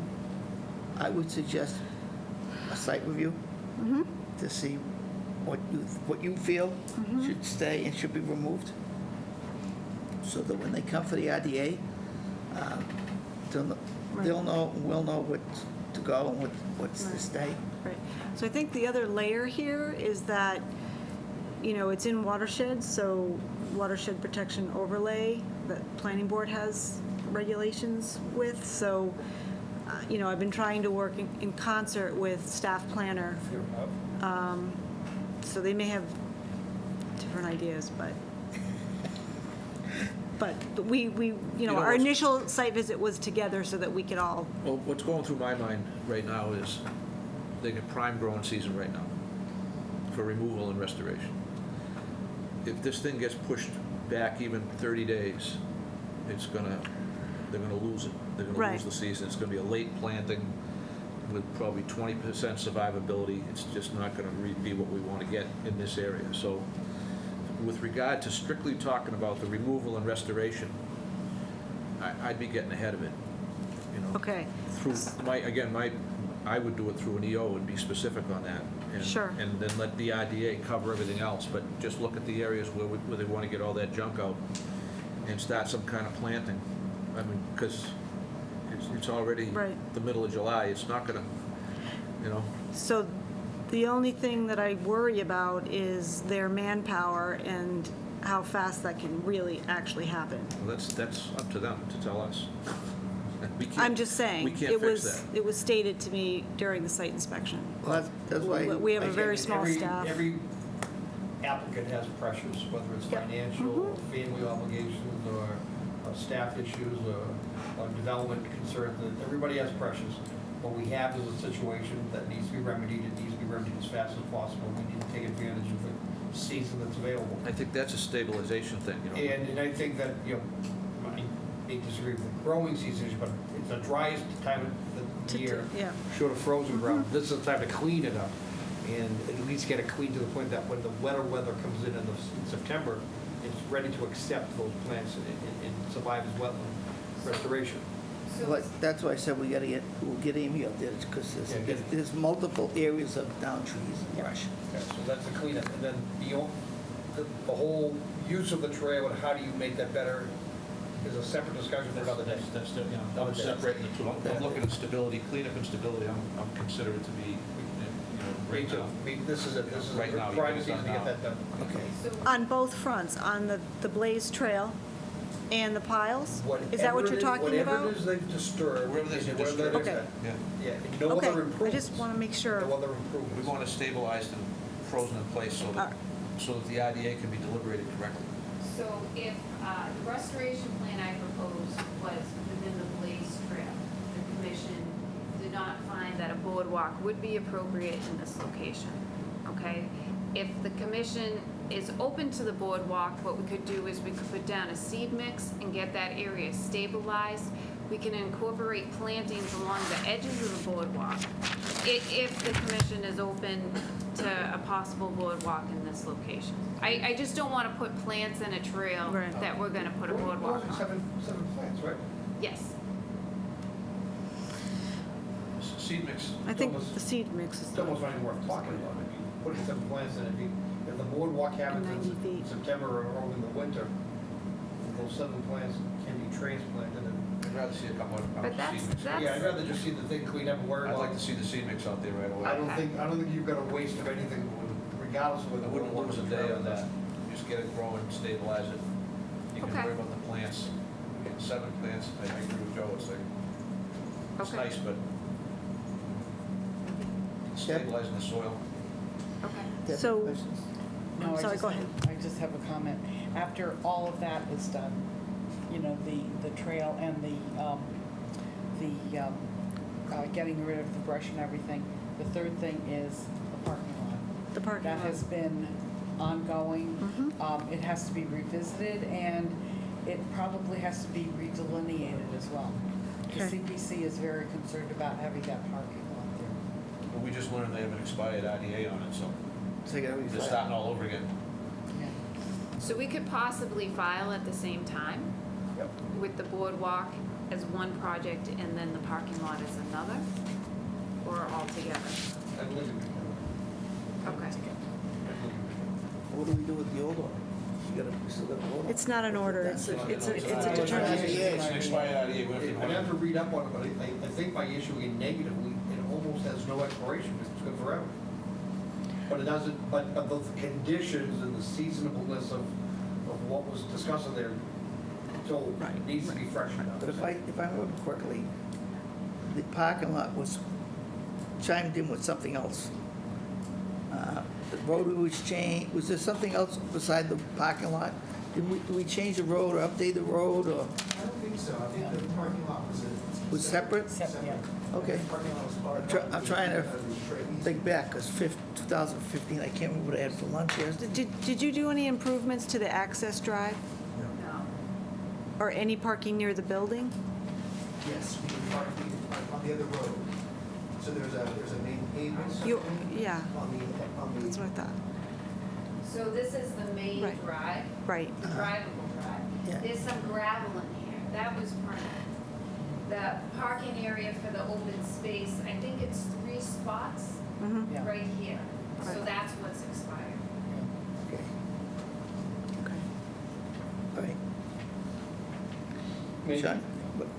This is part of a grant of a trail and parking easement, so the easement's in perpetuity, it's out there. Right. And how I read Some that, 99 years, but it's an easement in anything. how I read that document is the Conservation Commission has the final word on what we can do, how we can do it, where the trails go. If there's a modification, it's That's your what I'm board. saying, I think you've got enough to be able to lump this into that other RDA. and we Okay, can cite great. These same conditions. Right? Sean? So, Ian, the vegetation they're proposing to put there is similar or comparable to the vegetation that's removed? I would say, I don't know if it's exactly what's there right now. It's comparable. A lot of the comparable, but not vegetation that was removed was actually poison ivy. So we're not gonna put that back, but, you know, wetland plants, high bush blueberry, winterberry, plants that have wildlife value to it. What about the large trees that I see? So those are going to be removed by, Right, so those are taken down as part of this cutting as well, is that right? Right, so maybe you can shed some light on the tree removal when that was done. I think those were done a while ago, because those are the dead, the hemlocks that have died. And so that was unfortunately this place that my maintenance staff was stockpiling. And that's kind of where that stuff now needs to be removed, and the plan is to get, is to remove it and to chip it off. And we'll be using the chipping to be able to cover other trails on the property. And they were removed only because they were in bad shape? They were dead, they were dying, and they were, and I think one of them might have actually, there might have been a lightning strike that took one of them down as well. So, but none of the cutting that we're talking about involved any of the technical side? Correct. Correct. And so under the current proposal, what area of access swath is cut in there? So if you take a look at my plan. Yep, I see you have it marked in black, but I'm just trying to figure out visually what distance we're talking about. How long it was I would like? say maybe 125 feet or something. Yep. There was two areas that was wetland. One was 60 feet long, the other one was 30 feet long. But that doesn't include the buffer zone, so it's longer than that. And as far as this current proposal, absent a future boardwalk or something along those lines, under your proposal, it's all going to be revegetated, correct? Yes, and we can add the plantings, along the boardwalk or just as a mitigation. Right, but currently the proposal is no boardwalk, just go ahead and revegetate. The proposal was, let's see what the commission says, right, so. Right, but I think you've heard from the commission that they're going to want a different filing in front of us to do that. Right, so we'll put a mix down right away. Yep. So we'll get that sprouting and growing so it stabilizes that area, and in the meantime, I'll come back to the commission. Great, thanks again. Doug? I'm just, I have another question. I'm looking at the plan now rather quickly. The plan originally, the trail was used carriage drive, is that what you used originally? That was the old carriage road, yes. That's used as a trail? Up to the orange. Before you cut, Up to the orange line, and And then then- the orange then line it is deviates existing off trail. of that, and that's the trail that's around the perimeter. so my question is, you said the trees are on Carriage Hill, correct? Those trees you have Yes. piled up? So the old trail, Carriage Drive, was blocked, so that's why they cut this trail? No, so this historic carriage drive has always been there. It was originally the main access to the building, because if you walk up to it, it's an awesome building. When you see Right, it. no, I know, I've been there. Trying to squeeze. So this has been there for decades and decades. Well, my question is before you cut this trail, they were using Carriage Drive to walk to that trail, Yes. okay? And so the original plan was is see where the carriage drive is, where the arrow is, that actually goes up a hill. And then that part where it kind of comes down, that's the hill right there where the cursor is. That's the steep hill, the steep incline, or the steep decline coming down to get to the rest of the public access trail. And so what we want to be able to do is to have a boardwalk that connects where the end of that line is to where it kind of comes down to this part right here. So it's connecting this area right here. And that's what we're not yet seeing, but when you file the RDA, you're going to connect the dots of how they find this way through. You're That's- gonna So do the a good violation analysis. area is right around here. Well, why can't they use Carriage Drive like they were and then go to the old trail? Because with the oranges, it's too steep, and that's where it's all eroded. Right. That's what they're trying to Where's there a avoid. black there? Right here. This is the part that needs to be figured out how to be able to make this accessible. Okay, so it's not where the arrow is, that's not the trail that you This is the violated? black line is where they blaze the new trail right through the wetlands. Okay, I got We that. want to be able to connect So they this want- to right here. Oh, so you want to keep going? Yeah. Because this is a hill right here. It's leveled No, I know, out. I understand. Yeah. Now I understand, well, it's a break, and I didn't know why it was a break. It's a break because it's wet. Well, it's a break Or because that we stopped them. We they didn't, didn't continue blazing the trail. Had that not been an issue, they would have connected the dots already, and the violation would have been bigger. Actually, that is actually connected already, because it's actually a fairly walkable trail all the way up to this part right here. And this is where, in meeting with Glenn from the Friends of the North Andover Trails, the original conversation was to clear this of poison ivy to see if a trail could be done, could be put in. And that's where my staff was a little enthusiastic and actually cleared it and actually cut in the trail, which he was not to do. But this actually is walkable from here to about here. And this is the part that we want to be able to put the boardwalk in to be able to connect it to the historic trail, because it keeps it flat on the edge of the hill, because this is all up on the hill, right? So Reverend J, you're working with Glenn from the Trails Committee? Yes. Okay, so without physically doing work, Glenn knows what we look for, and Maureen, you guys keep that dynamic happening, because you're gonna find a way to navigate through properly, take advantage of the terrain that's there, minimize the impacts, and get boardwalks where they need to be, and to justify that all through the alternatives that says why we're avoiding this heavily eroded, overly steep portion, and you're gonna justify all that under a separate IDA in the future. Okay. Trails Committee comes to us, thank God, because they're great volunteers, 2 or 3 times a year with those types of proposals. We're used to it, and he's used to us. Okay, great. But we do require them to do the alternatives analysis. We don't. Sure. Because, to be truthful, I'm opposed to all of it. I think Carriage Drive, they should use that. I'd be willing to bet the stockpile of the stumps and brush are right there. Where is that stockpile of that picture?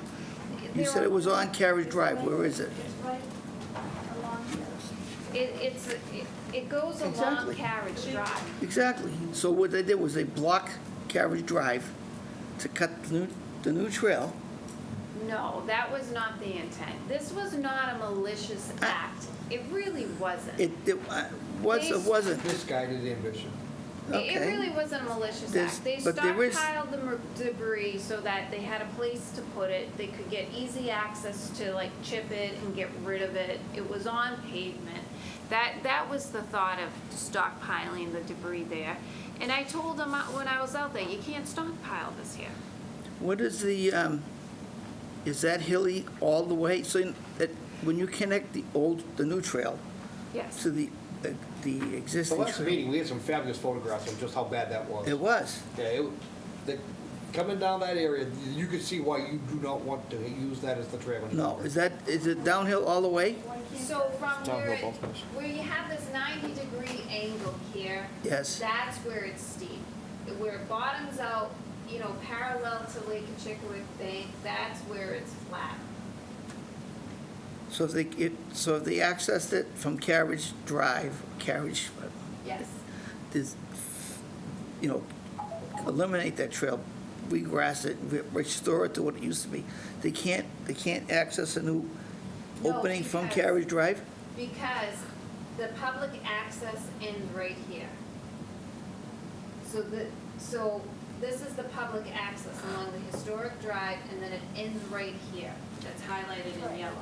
Then the rest of it's private property, and they don't want people walking on their private property where you have all these awesome trails around Lake Chickawick.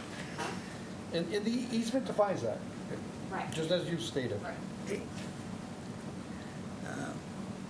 Okay, I'm still not on board, but that's okay. I'm only one person. Well, let's just cut to the chase and give them the guidance they need. Okay, the first guidance, I think, is, do we agree that we're going to have them do the stabilization and seating under the enforcement order? Yes. Yes. Okay, so that's step number one. And then step number, go ahead, what else? I'm sorry, just dovetail that. Whatever else you want on the EO, now's the time. Yeah, Well, timing is- well, I'd like need to to see, stay. I'd like to see the area that was dug up and regraded to be sort of put back, because they kind of cut into the hill a little bit to flatten things out, and then put what they cut on one side, on the wetland side, so I'd like to see, So is So that the in the soil- vicinity of where is that on this? it's in the wetland. Where is it on this plan? approximately? It's the black line. It is the black line? Yes. So even if it's a future boardwalk, we want it restored? Absolutely. It's got to be Yes. Yeah, we separated. can't It's gotta just be leave it the reseeded way and it is stabilized. physically. Even if you're going to put a boardwalk, even if we approve one, which we're not saying we will. I We're understand. saying that we'll consider it, but you've got to get it stabilized with the seed mix. We'll put the seed mix out this week. We'll get it 200 or 300 started. pounds of seed mix out there, Not a problem. just throw it everywhere. Okay. Okay, so Does that that's, satisfy your concern about putting seed mix, or do you want to see them? no, I'd like them to rake the soil that they moved around and, so that, So can you go out to Yeah, the site absolutely. and Yep. walk out there with Noreen and okay, sure. point and click? Yeah, because I want to designate. That way, though, you can't get it wrong if you're out there. Right. I want to designate the brush. And then when they prepare their IDA, we'll have something, we'll know that there's something happening. Okay. But I'd feel better if you were out there and took a walk. Right. Was that step one out? Well, again, I think the step one is stabilizing and getting everything squared away, because then they're gonna be coming in with an IDA. It sounds like a two-part IDA, a trail in the parking lot, and that's gonna take more time. The stabilization needs to happen right away, I think, For the next meeting? before the next rainstorm. That's Friday. So, Yeah. Because there's gonna be soil migration into the lake, you know? That's almost like a perfect point source discharge, that trail. I'm 100% on someone board. used the phrase step one. What I'm hearing is step one is rake it, and get the grade right. Yep. Step two is stabilize with seed Seeding. mix. That's all done the same day. Yeah, Right. so that's all happening. Get a bunch of volunteers out there and under your direction, and And then step three is, in rapid succession, is the removal of the debris piles and stabilizing those areas. That Amy will designate. we just don't wanna see the soil going down, because the new trail that they built is unstable, and it goes downhill at a high rate. You can see the lake. Well, that's what I see when I look at that, I see a point source discharge, so I Right, wanna absolutely. see it squared away. Absolutely is, Yeah. So I'd I'm like sure to see- that, right. regardless of, good intentions and everything, I agree, but gotta fix it. So having only looked at the photograph to get a feel for terrain, does it need any erosion controls? I mean, is there any concern for Well, while it's establishing? my next recommendation would be, once they throw the seed down, I'd like to see straw placed over the seed, so it's Okay. protected and That's not a incubated problem. and not washed Okay, out. fair enough. Yes, that way the birds won't eat it. Well, that too. They'll eat it, yeah. All the geese will come out of the lake and eat it the same Is that day. enough erosion control for you guys? I don't know if erosion controls. I mean, we can leave it open that I can require more. Yeah, you could always add some, You'll yeah. find the vulnerable locations where Yep. if you need to fortify that. Yep, Maybe a little straw wattle here and there, I wouldn't Yep. go too crazy. right. Because you don't want them putting any hay bales down there, they'll bring in all kinds of foreign Exactly. Straw. plants that we don't want. And one other step toward the very end of whatever this is becomes, in how do we post it, not for public access? Yeah, we need, use some of the brush. Area Block under, off those, area yeah. under restoration, Restoration. no admittance. That's the easy part, that's later, that's the easy part. Well, it's That's not stabilization, that's now. That's now. That's now. Well, if they Yeah, we block don't want off the people entrance trumping around. and they get the brush out of Carriage Drive, people will still use Carriage Drive and use the old trail. And Carriage Drive is walkable all the way up right now. There's nothing that's blocking the way. I thought I heard Maureen say that was we were in that stockpile. It's along the It's along edge the of the edge. pavement. You can still walk, so- you can still still walk walk it. Right, Carriage So yeah. it's probably about, a good, this is still wide. It's So just you can mentioned still at the use end the of trail. at the end of the pavement, that's where the stockpiling. Get a is. couple of volunteers to stand there The and say. historic trail, not the, not the new one. Historic trail. Yeah. Yeah, just block that off until it becomes stabilized. Get a couple of youths out I there. think I only wish I could because let all us we need use to do is, because environmental Carriage monitor. Drive Environmental monitor. is still walkable, we can just simply put some caution tape where we're doing the planting, and that will keep people off, because people will naturally follow along Carriage Drive all the way up. Or even that big log. Yeah. That's it. So that's the IDA. So That's the we're gonna EO. rescind That's the EO. That's the EO. So, we're basically, you're adding that to the EO, and we'll ratify that for you Yep. now. And the only thing we haven't said is, we haven't established deadlines. Right, That's the last piece of it. that's right. So, what do we want done before the next meeting, and what do we want done before as this thing moves forward? Just I want that trail stabilization. stable. By the next meeting. Yeah. Do you have time to meet tomorrow, Friday? There you go. Okay, So- I'll email. Perfect. So you can come back, see us in 2 weeks, and let us know how it's going. All right, so we need, we don't have to continue, we just have to, Well, you have to vote to I think we have to, we have to ratify ratify the Move to enforcement amend orders. and move to amend and ratify the enforcement order as discussed. Second. Third. All those in favor say aye. Aye. Opposed, 1. Okay. You can post the last one. So we can't be unanimous all the time, Lou. Thank you for your time. Thank you. All right, guys. I think when Travis next comes out, we'll find out. All right. No worries. And last, but by no means least,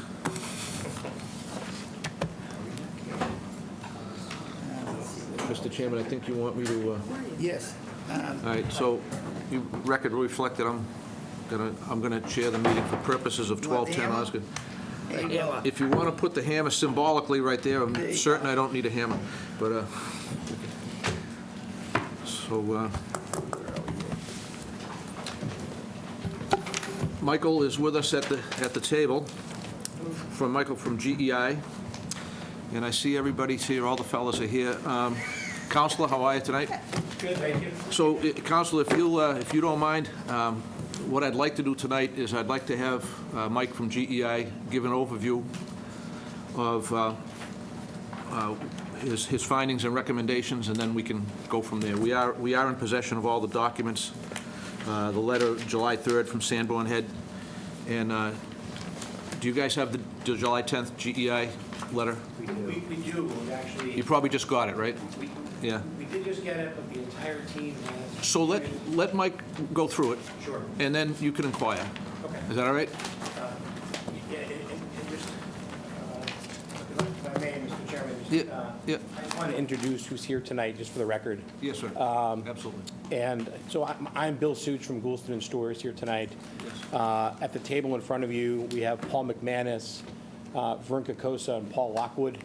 Also here tonight is Joe Piznola from Hancock, Dan Brenner, General Counsel from NRP, Brendan Gilmore, VP of Construction for NRP, Ted Kramer, EVP of Construction for NRP, and Taylor Brown, President of Construction for NRP. In addition, Jeff Brown, General Counsel of Princeton Properties, is here this evening as well. We also would love to hear from Mr. Sabulis and GEI. I did want to note, though, that Paul McManus came back from vacation today to do an inspection before the meeting tonight. Yes. And I think he might be able to relay a quick 2-minute summary of his inspection from earlier today. Good idea. I have no objection. Anybody? Okay. Thank you. Go ahead if you want to give you. That's you. I'm sorry. I'm going to the How was left. your vacation? Very good, thank you. Very. What did you find when you returned? Excuse me? What did you find as you returned? What I found as I returned was conditions very similar to my July 3rd letter that you have from a week ago, which basically is that things are stable and improving.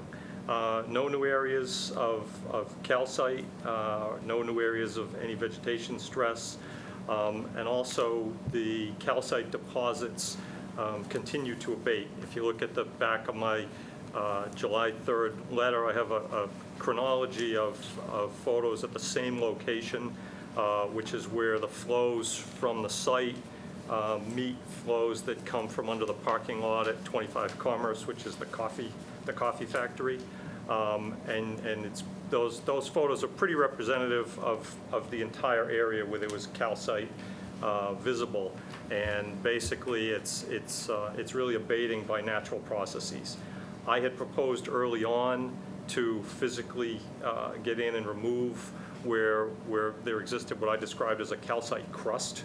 That is still present a little bit, but is to a large degree abated.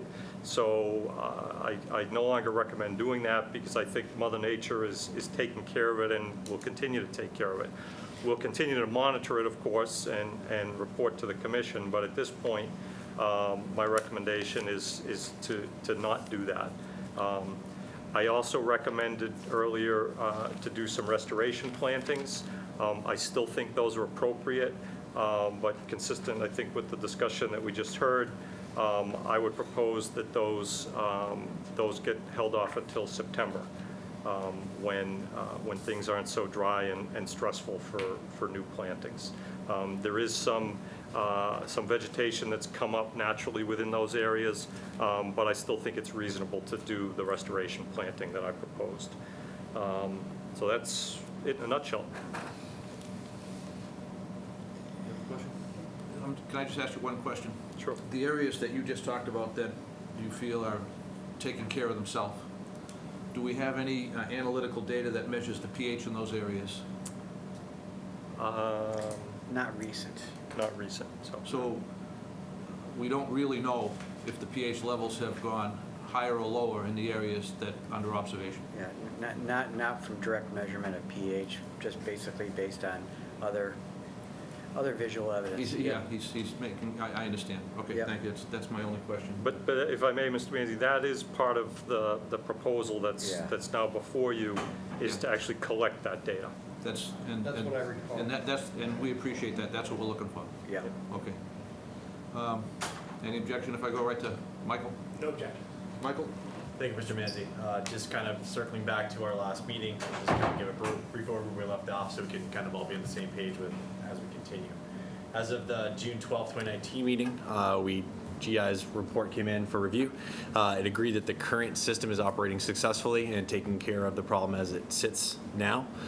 We also recommended that the asphalt base be allowed to proceed to cut off stormwater infiltration, and then it was subsequently decided that final paving is okay, with the understanding that if something needs to come up, then it will come up.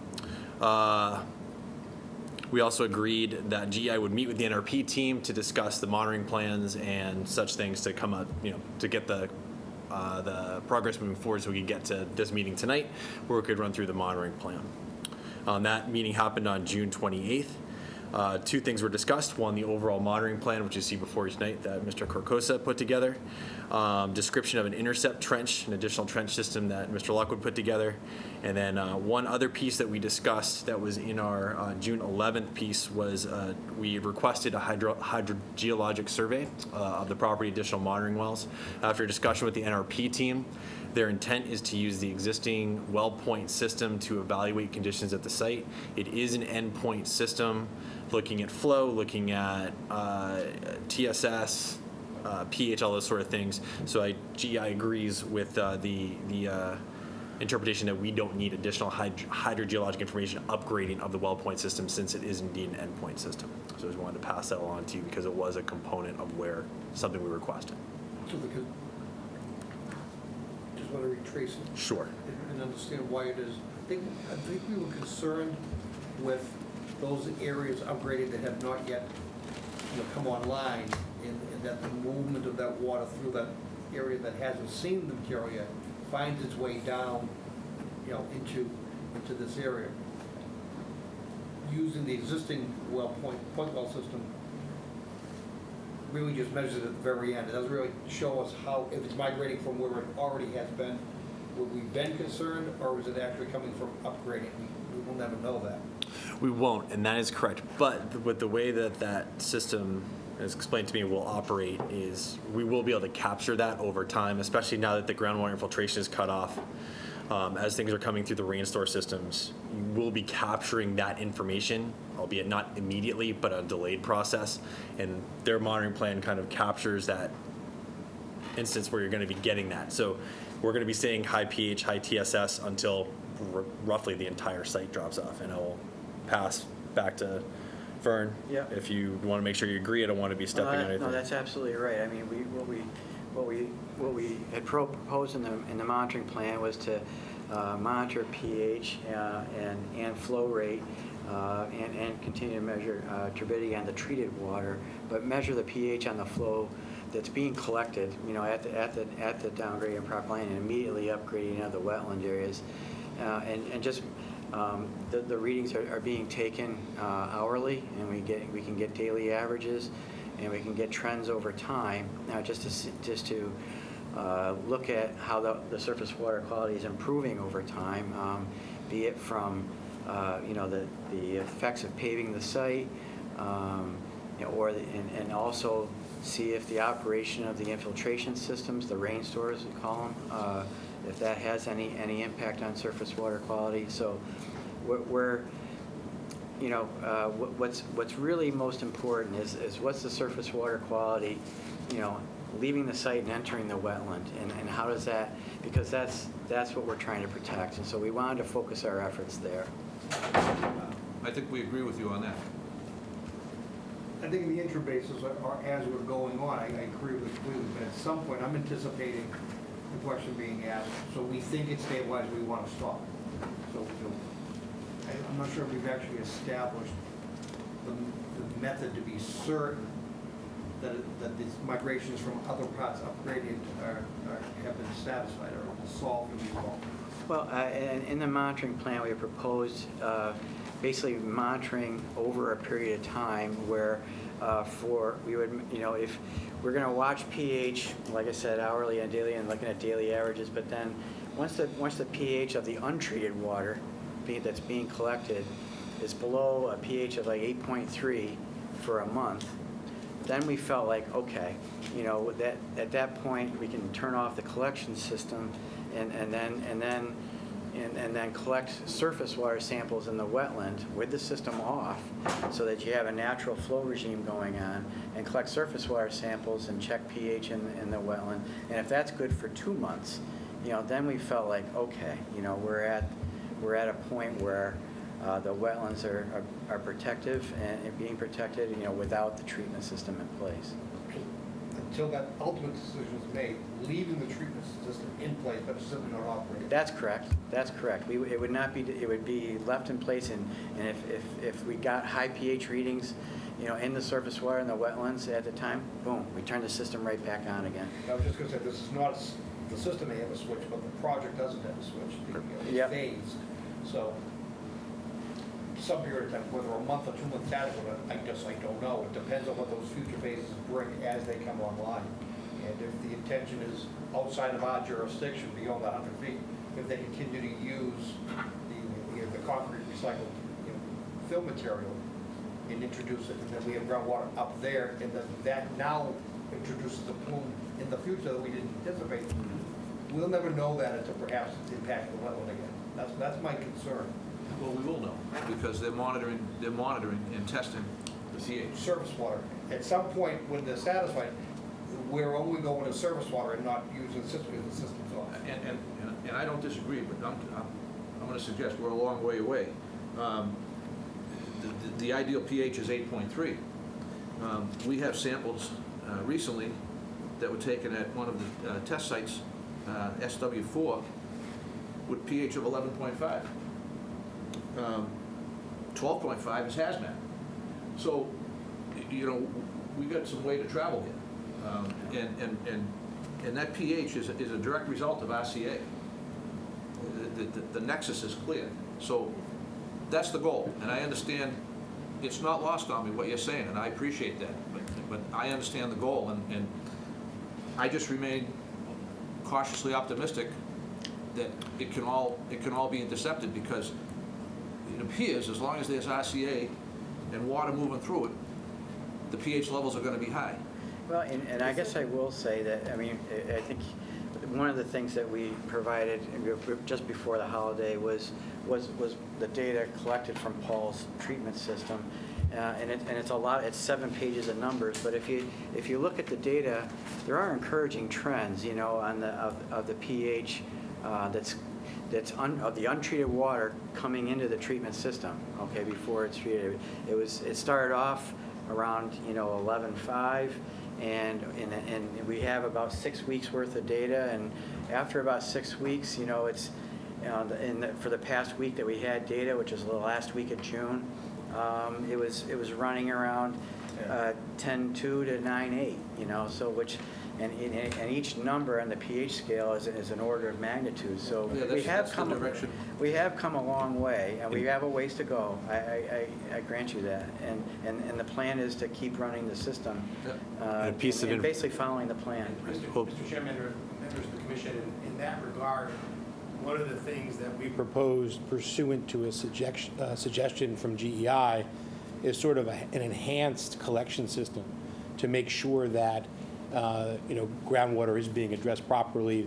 I think you wanted some level of duplication out there and a way to make sure that things were being captured. So, Mike, I don't know if you want to talk about that now or if you want Paul Lockwood to talk about it, but there was sort of a trench, interceptor trench being proposed as of tonight that we'd like to have approved, with the idea of really addressing Mr. Sabulis's concerns about having kind of a enhanced system in place out there to make sure this is being done right. And it is being done right, but to make sure it continues to be done right as work progresses. Sure. I'd like to circle back to one point to hopefully address one of Mr. Lynch's concerns. What I understood based on the conversation on our June 28th meeting was that the RCA has been fully reused on site, so that it's all underground as it sits right now. So additional RCA, and please correct me if I'm wrong, will be material that's excavated, blended with till, it's already in the ground, so it's going to come up and get used somewhere else. So the situation as it sits, I understand, is stable. Is that correct? So one of the concepts that I had that was floating around before is that there's these stockpiles of RCA out there that have yet to be used, so have not been That was my understanding. Right. That's not accurate? That is not accurate. The material if you could jump in and correct me if I'm so if the material's already in place or then coming out and is already mixed with till, The influence is already there. the influence is already there and is already being realized. So if that influence is already being realized, then the endpoint is the appropriate place to measure. So once I heard that it's all there, I'm like, oh, okay, well that makes a lot more sense. It's not like you're putting more material someplace else to have to go find out and see what it looks like. So Very important clarification. I appreciate that because- My understanding was that there was more coming in. But we asked that at the last meeting, and we were given the impression that there was still some on site somewhere, so that's encouraging to hear. correct. So that's why we were encouraged by using just an endpoint system because, well, it's already in so there's nothing changing. So what we're seeing, the inundation rates, all those things have been reduced, and then what is being inundated will be showing up or should hopefully be showing up in the collection system. I would say, do you agree with that statement? Do you want to talk about the interceptor trench proposal? Yeah. If I could, I'm sorry, my apologies.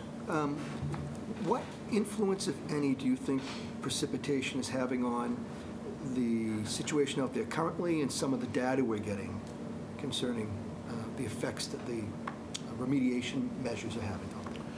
Sure. So just see if I can answer that question. And the reason why I ask is because, there's never a status quo as far as precipitation goes. And is the data that we're seeing now, is it being driven by drier weather? Was some of the data being driven by wetter weather?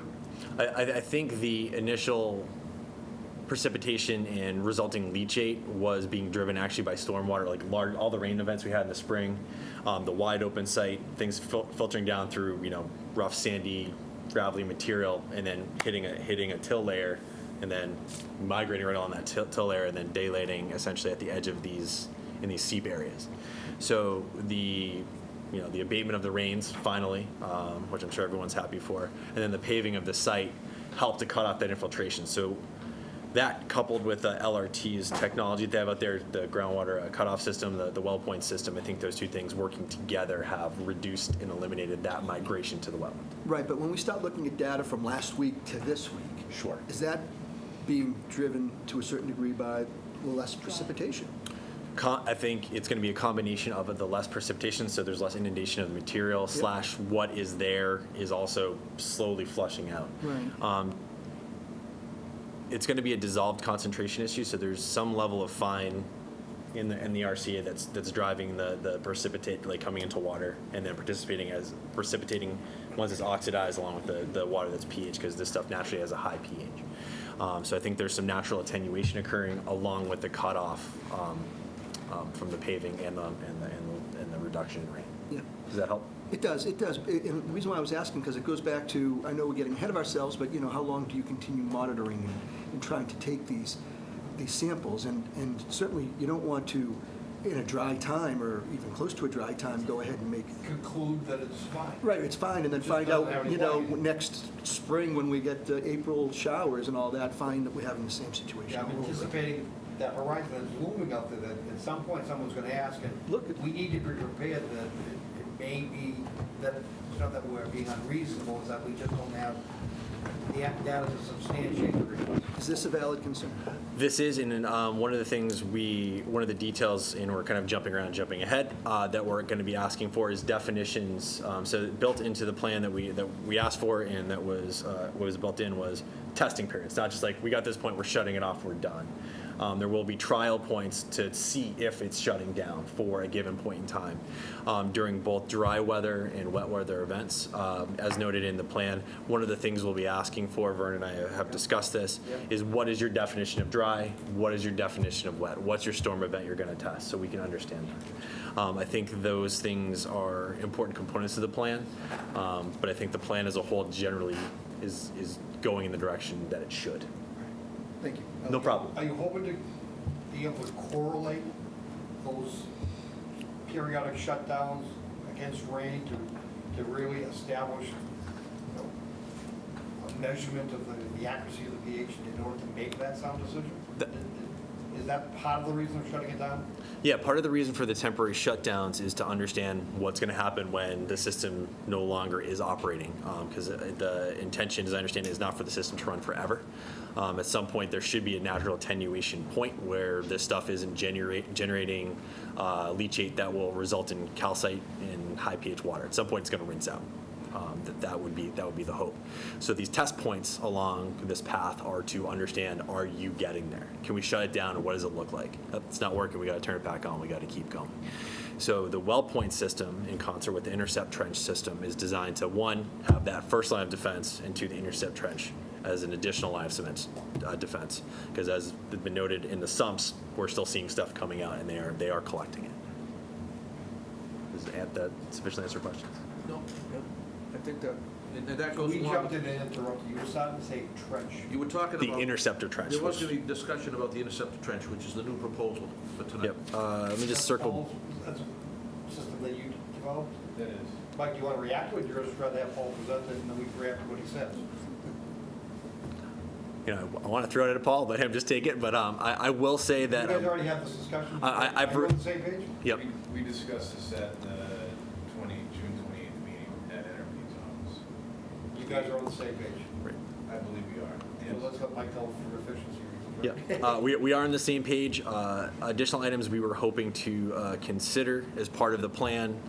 One thing, let's circle back to shutdown for a second, is we would hope, I mean, obviously depends on the construction phasing, is that construction dewatering is not occurring at the same time of your shutdowns, so you're not artificially biasing your results, not like accidentally. There's a good chance you guys will be done with construction dewatering, but not knowing what's going on.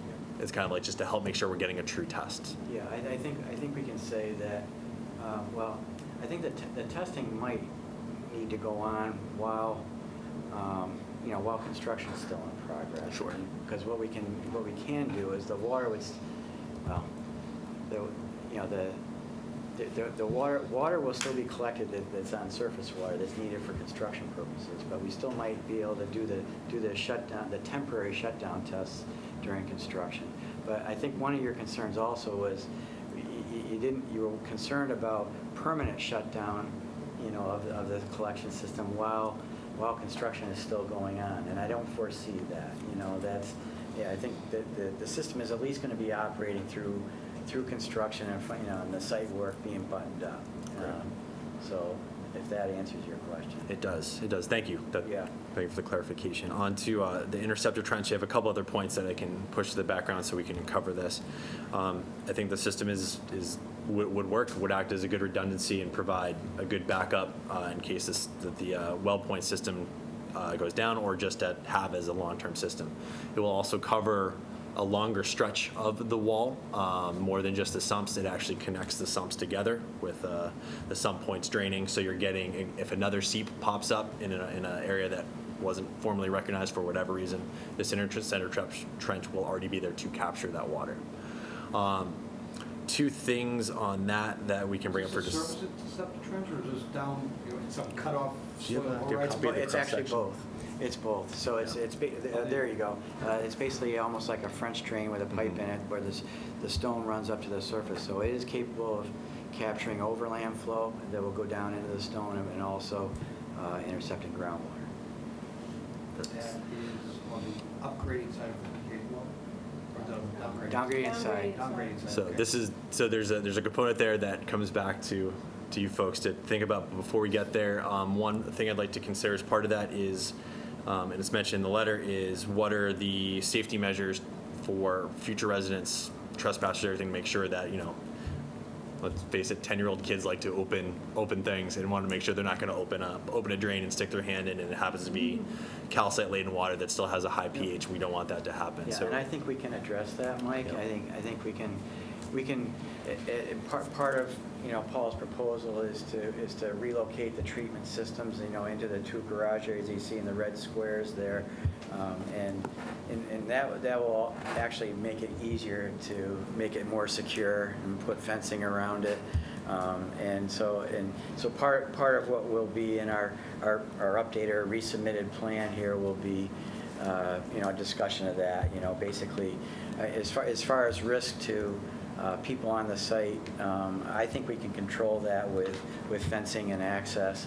But yeah, the water is either underground or in a pipe in a tank, and if there's something that kids can get into or something like that, we're going to fence it off. I think it really is that simple.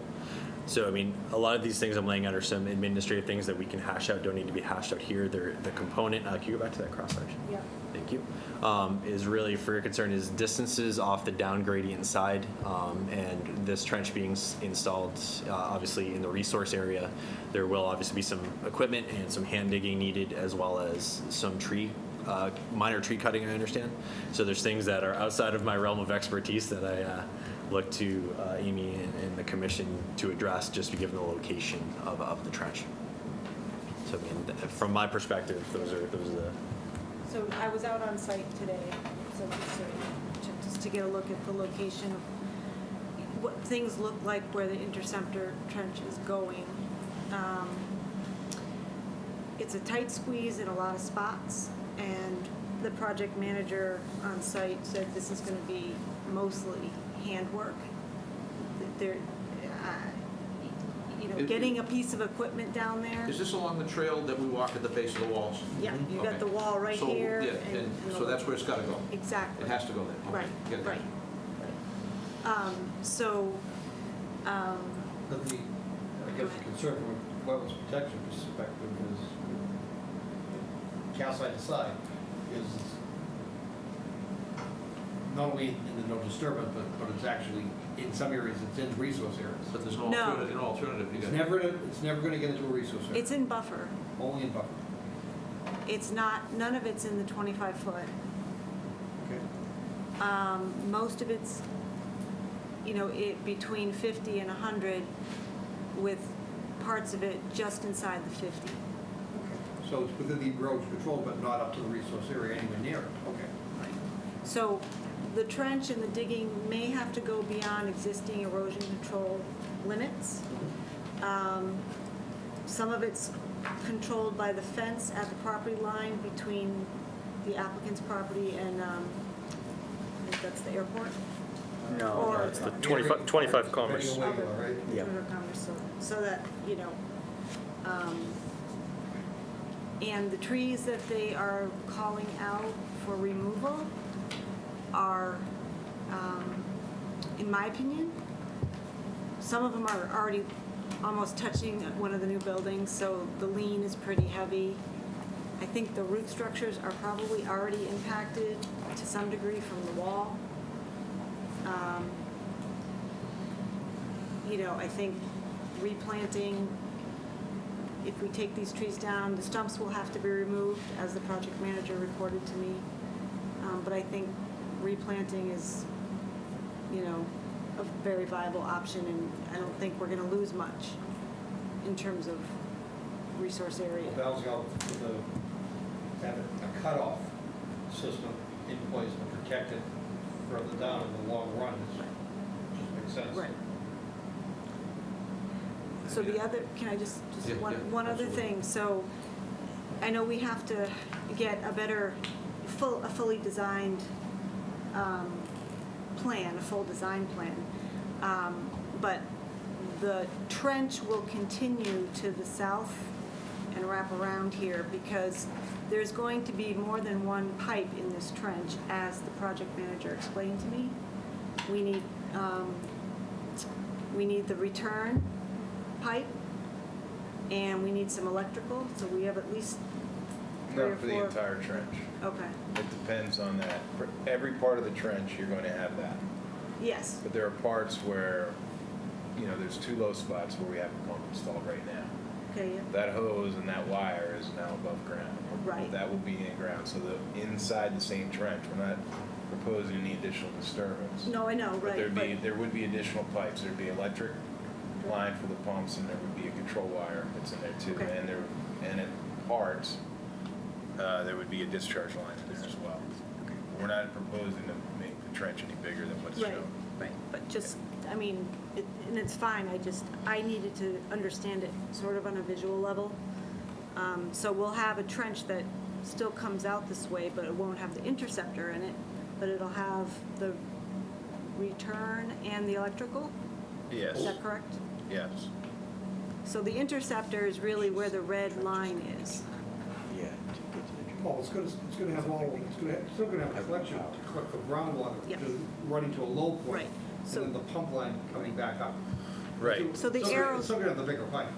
It will have, everything will have the big pipe that's in it, and then the sumps where they're shown there, they're already in place. They're already working. That was what our supplemental dewatering points were, in addition to the well point system. We're basically tying those in. This pipe would go into those structures, and then those pumps that are already there are gonna continue to pump. We're just gonna make it more of a permanent installation. so the arrows provide the direction of flow to the sump. So they're going to be angling the pipes below to get that pitch.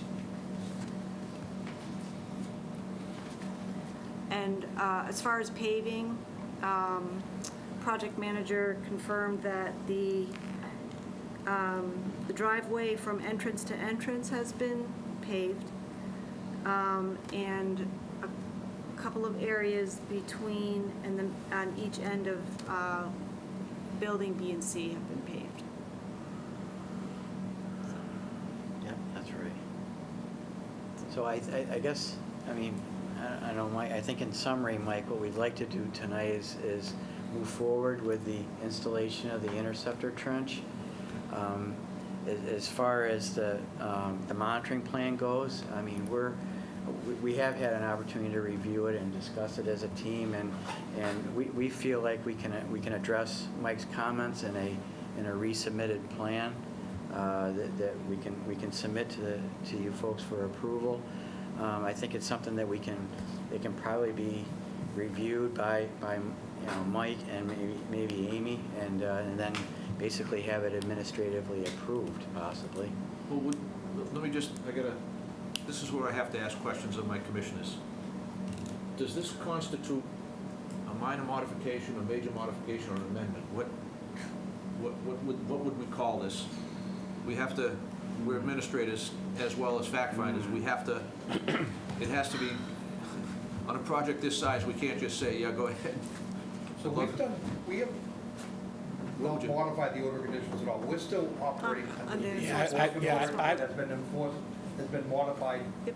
But this should be part of the order of conditions, this, with the proposal for the interceptor trench, because I suspect, is it intended to be permanent? Hopefully not, but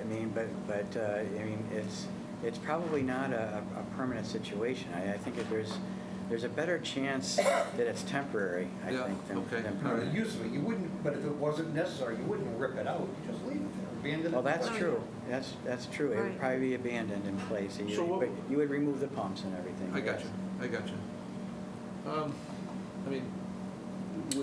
Right now, we're operating under an EO. Everything that's happening is under an EO. So we can either leave this go as an EO, and then if it becomes permanent, call it an amendment, or we can call it whatever you want now. Call it an amendment or a modification. That way it becomes part of the record. I don't want to start screwing around, I don't want to start modifying the parent order conditions. Okay. Where we've been operating consistently under the EO. That's what I'm looking for. Leave it in place. Okay. We start gerrymandering which elements we want to change on this, we're gonna just lose track of it. In the end, the EO is finalized when we're all done, whatever that final permit thing becomes the final one. Okay. Any disagreement down the table? All right, so that would be, so you'd have it under the enforcement order. So that sounds good. I need to ask one more question, though, guys. Everything that we're talking about has been within the control area on the walls. I need to talk about that north pond. I believe, and if I could be wrong, but I think that is area that's identified for testing as SW4. That's correct. So the north pond is an isolated pond. It was man-made. It was probably dug out 12 or 15 years ago. It's got a very, very high pH reading, maybe the highest on site. That's, what is that? Is that in the soil, is that standing water, or is that a groundwater sample? It's right here. It was surface water, and it was several weeks ago, back at a time when the dewatering and collection system was first being installed. Yeah. So the information is a little dated at this point. That's what I'm asking. So our intention is to execute the plan that Paul McManus had proposed, which is basically to pump the surface water out of that pond, send it to the treatment system, and then check the water again. See if the pH level gets back down, and see if it'll maintain itself after you've treated it a few times. That's correct. That's correct. And it would really be part of the whole monitoring plan, because like I said, SW4 is one because of that's really the most, almost the most public area, if you will. That's the most potential where somebody could get into. It's not really protected, and you could see a couple of little kids wandering through the woods and going into that pond, and with that higher pH, and that's the concern, Yeah, I agree, and I think that one of the things that we would put in the amended or updated monitoring plan is, that's another area where we cut off access. We might put some temporary fence around there, something like that to control that. So the plan is drain it, refill it, drain it, and see if you can stabilize it, get it down to the desired pH level? Okay. That's correct. All right, Mr. Manzi, I can add, that's one of the areas that I look at during my tour, and just a few hours ago was there, and noticed that it was visibly very clear, much more so than in the past, because I was never really sure how deep it was, because I just had knee-high boots. But I was able to actually see it today. It looks like it's about 1.5 or 2 feet deep. But I did observe that it was very clear. There was no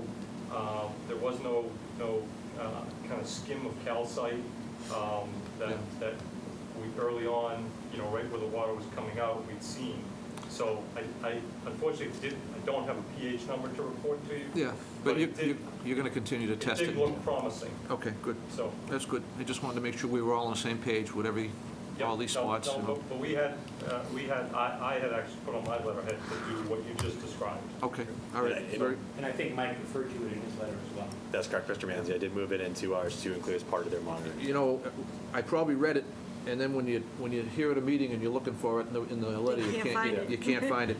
But I know I read it somewhere, so it was either your letter or theirs. So, all right, so do you have any thoughts on the installation of the interceptor trench, or all set on it? Based on the plans that we've received so far, it's the way you would. So you recommend that we should authorize it? I recommend that you authorize it. So, I mean, don't need to say it, but we're not authorizing any work off property. I mean, everything you would do would be on your own property. That's affirmative.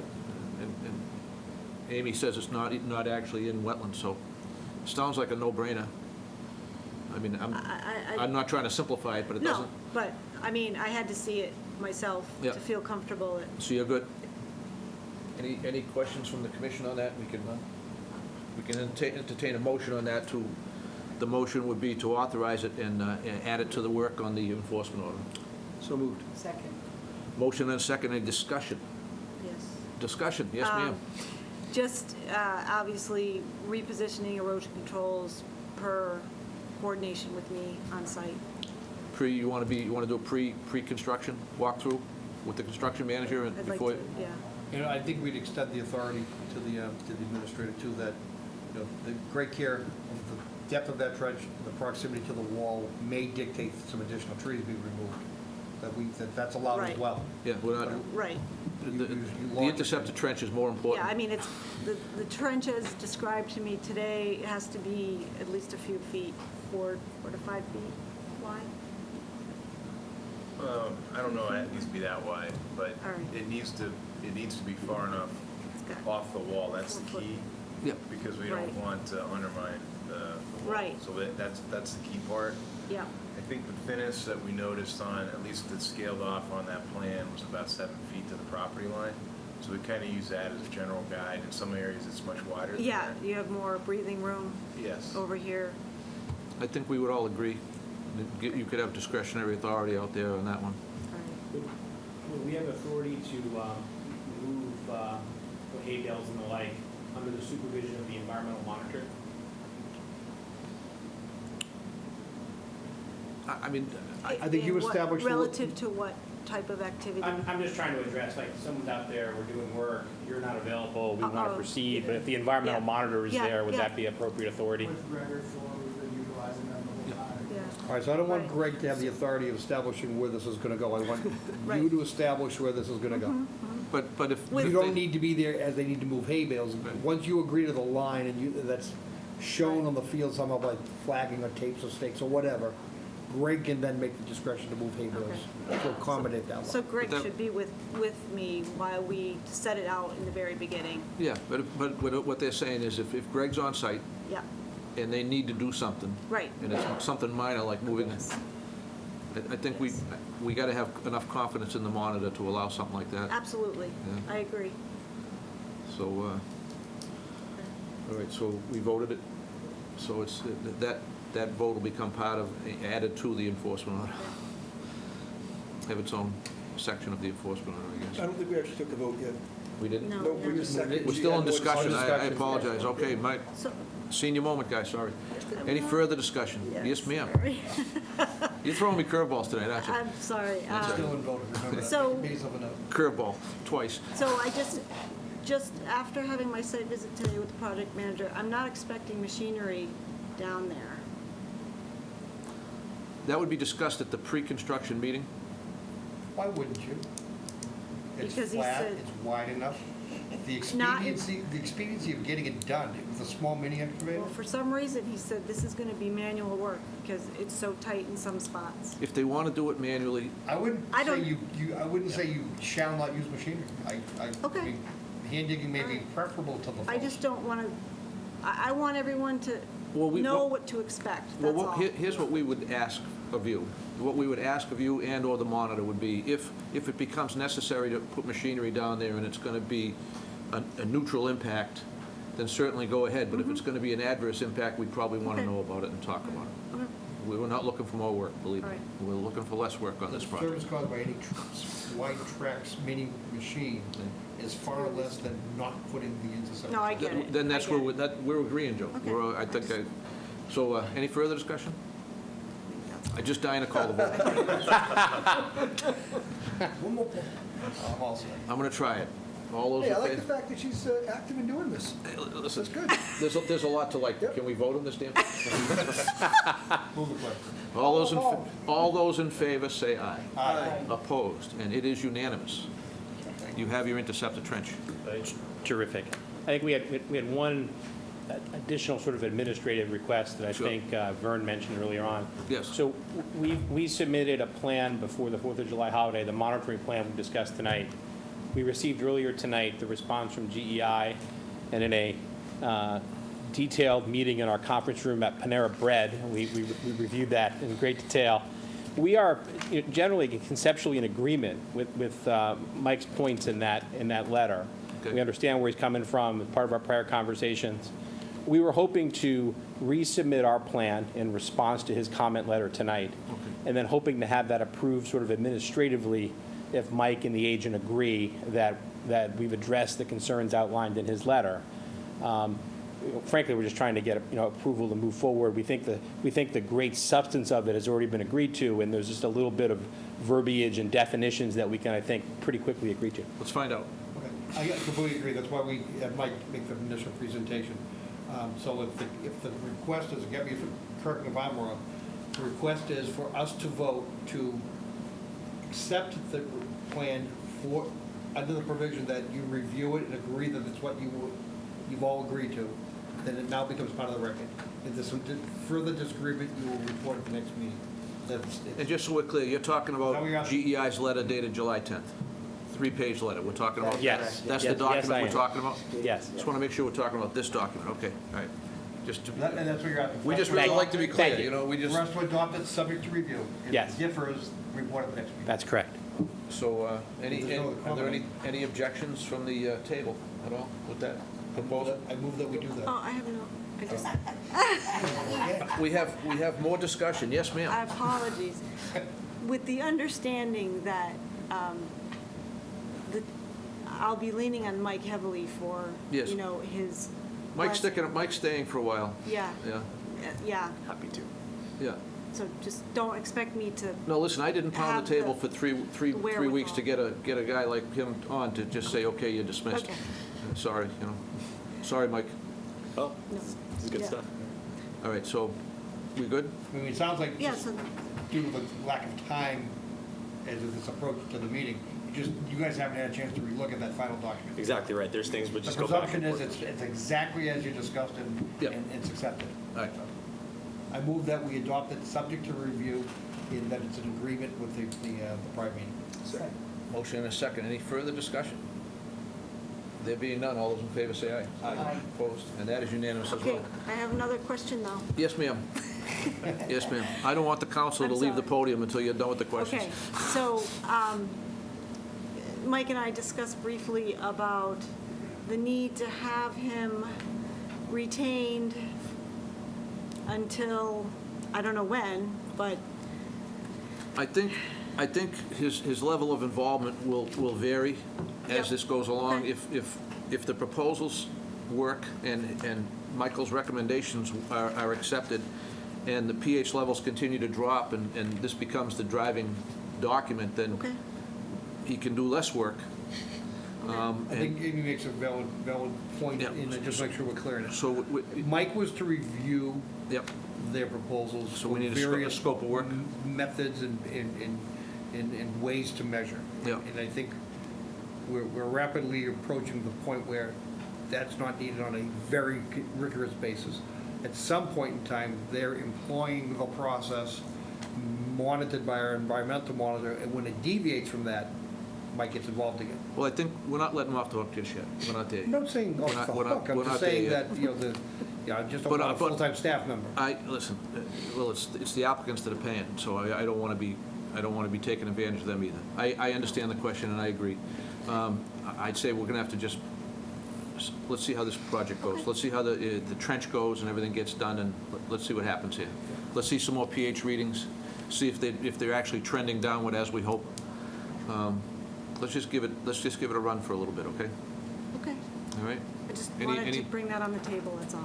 Thank you. Any Mr. Chairman, I object- have one final question. Yes. Which is, we'd like to confirm that we're not on the agenda for the next Conservation Commission meeting, and would frankly propose that we come back towards the end of September, when I think we will all have more to report, more to discuss. Of course, during that period of time, Mr. McManus will continue doing weekly inspections, and we will continue to file. Following the plan. Yeah, why don't we say this, we have an action plan that everybody's going to be following, so Yep. let's see how that goes, and unless there's some big event or something that we would request, invite you all back. Great. Is that fair enough? Fair So enough, I'd thank say you. right now, we'll have no continuance at the... Terrific. It'll just be continued generally? Sounds good. Does that sound okay to everybody? Yes. Everybody here? Well, Any? Do you want to have a status at some point in time? Well, we Between have- now and We have September? GEI, we have Amy, and we have Hartmouth. Okay.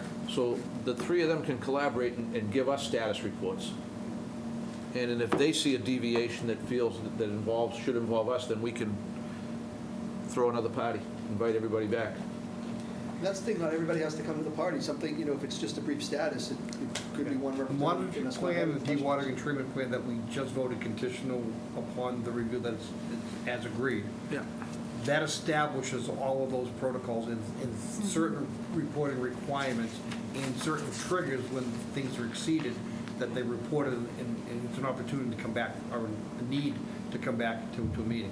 So assuming that It's all laid everything out. goes exactly as intended, and there's no deviation from the plan, we're getting those reports and we're measuring that it's working. So you are getting a regular update. We'll be in touch. Just not at this table. We're going to go forward with caution here, Counselor. Understood. I think we all have the same goal in sight, right? So I All right, guys. I'm sorry. I have one Amy, more yes, yes, question. ma'am. Don't apologize. Don't, never apologize. So with the modified document that Mike and I are going to review, could you include a table that provides all of the triggers that we all need to be really aware about that would require further review, or, you know, the deviations that we really need to, The two, you know what I'm saying? the 2 hour and 2 day, I think, Yeah, and provisions then that were included, yeah. And then the levels, the pH levels that we need to worry about, just those. Yeah, all the those stuff Oh, that- shut off triggers too, sure. Well, all the just stuff a that's laid out table, on page A quick 2. reference table, instead Okay, of just going through Vernon, you paragraph understand what after they're getting at? paragraph, The you know, verbiage page. is there, you Okay. just want it as a. I just as a need it- checkpoint. A cheat sheet, a cheat Table of sheet. triggers, yeah. We can do that. Table of triggers. That sounds excellent. We can do that. I like it. That sounds excellent. Okay. Any other questions or comments from the commission? If not, we will entertain a motion to continue this generally and see what happens. Interesting motion, I'll make it. I want to see if I have any, I'm not getting any response, so go ahead, Mr. Lynch. I'll make the motion. Make it. I just did. I have a Continue motion, indefinitely. motion and a second. Discussion. There being done, all those in favor say aye. Aye. Opposed? That's Aye. unanimous. We have one, Opposed. we have, I think you're making a mistake by letting this go generally. Attorney McDonough objects, and I hope, You don't get what you want when people disappear for months. well, they're not going that far, It's they're my- just down it's Osgood my Street. experience. I think this venue is one of the things that has driven the responses and activity that we've had here, and to let that lapse for a month and a half to 2 months, I think, is unnecessary and a risk. Do you not feel that the status updates from the staff would be sufficient? You still want to see someone from the project? I do, yeah. Yeah. Maybe a month out, one person just here, in case something comes up, it lets them know that they're going to be here, that date will be coming up. They'll be, I assume, be dotting their i's and crossing their t's as that date comes up, and hopefully it would be unnecessary. Okay. So you want to continue to a date certain, Yeah. and if there's no need, that can be verbalized at that time and continue it again to a date certain. Yes. What dates, what's the second meeting in August? Or the first meeting in September? The 20th or the 11th. The 28th of August or September 11th is the first meeting. So 28 August or 9/11? I'd rather have sooner than later, so 28 August. Could we get maybe a couple of you to come back on the 28th and give us some, a status report on pH levels? We can, of course, come back, although again, to your point, we'll be submitting all this information regularly. And given that just the end of August, I would go back to my original suggestion, which was we come back at the second meeting in September. We have a lot of work to do out there, and I think we need to make some progress and come back and have things to talk about. But what is coming here slow down progress? I don't know how one has to do with the No, other. it doesn't. It's just that in the meantime, we're not going to have, the system is not going to be installed, as we're not going to have useful information. And I'm trying to just put this off to a point where we really have kind of substance and data and additional trends to talk about. But of course, if you want us to come back, we'll come back. Counselor, is that, you understand the value of your team, and your team agrees with assembling the way you do it. And I don't criticize that, it's what you find to be necessary. There is likely to be a discussion at future meetings in the shorter term that doesn't warrant this. I'm not going to tell you not to bring anybody. You can bring whoever you want. But we're likely to want to hear from one of these three folks, or all yet to be determined, to satisfy my colleagues' concern. It may very well be that on the 28th, in the monitoring reports that we get and the review of consulting services, that we don't need anybody. But having that on the horizon gives us the opportunity to have you expect to be back. It may not need to be here. Is that what you're looking to Yes, achieve? I'd rather have something in place and be able to meet, whether it be that meeting or even the meeting before that. Certainly not So going the further into 28th of September. August would be 7 weeks. Yeah.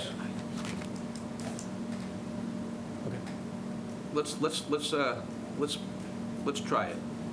Yeah, I would just add that you're not going to not hear from us in the meantime. We have No, we a understand. detailed monitoring plan, and But this virtual, we just voted, you have obligation to report things to us. Right. Yeah, we're going to get that, giving hopefully us enough information to say on, prior to the meeting to the 28th, that, thank you very much. The information we have is showing that we're satisfied it's working.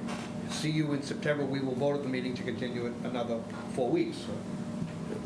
So 28 August will be 7 weeks. He has a conflict. Can we just say that the 11th? And if we don't dot our i's or cross our t's, you call us in earlier. Well, how We'll about be the here. 14th of August then?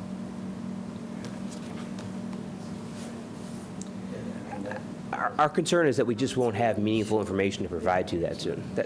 We're not trying to Right, hide. I'm not It's- necessarily looking for information, just, I can't be here. I'll figure out what day. I can't. I'll come back. Okay, we'll make the 28th work. If you can make the 28th work or the 11th of September. We prefer the 11th of September, I mean, just because of a conflict that we know about right now. Can anybody agree on 9/11 or just 20? I'm just going to object. Either way. I'm trying to. I think it's a fair enough. I thought it was interesting we make it, so which a wide open continuous, and now to a date certain makes more sense. So And which we'll do date- which September date do you 9th, September 11th. September 11th. Thank you. Hold on. Obviously, That's my motion, and I'm withdrawing my prior motion. My new motion is to continue to All right. September 11th. Mr. Lynch's prior motion to continue generally has been withdrawn. His new motion is to continue to September 11, 2019. I have his motion and a second. Any further discussion? There being none, all those in favor say aye. Aye. Opposed? It appears unanimous for 9/11. Thank you. Thank you, guys.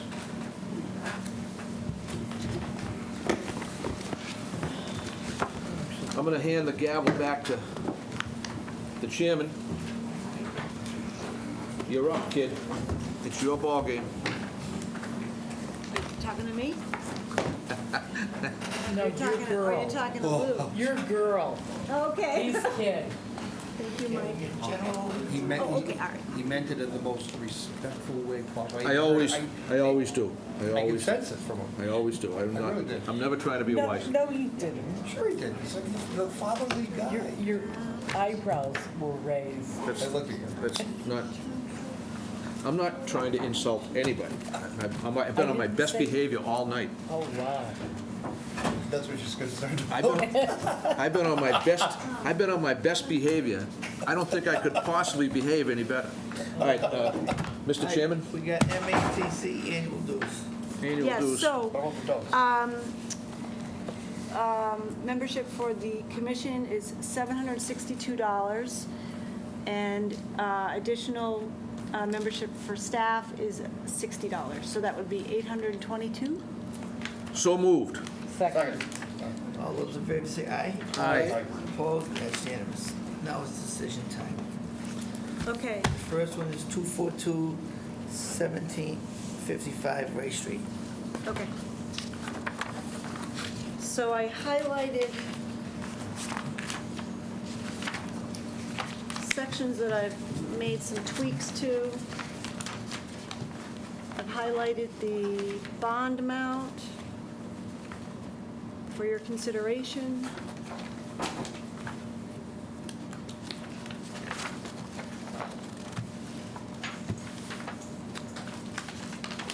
I'm not sure if dewatering for foundations were discussed or anticipated,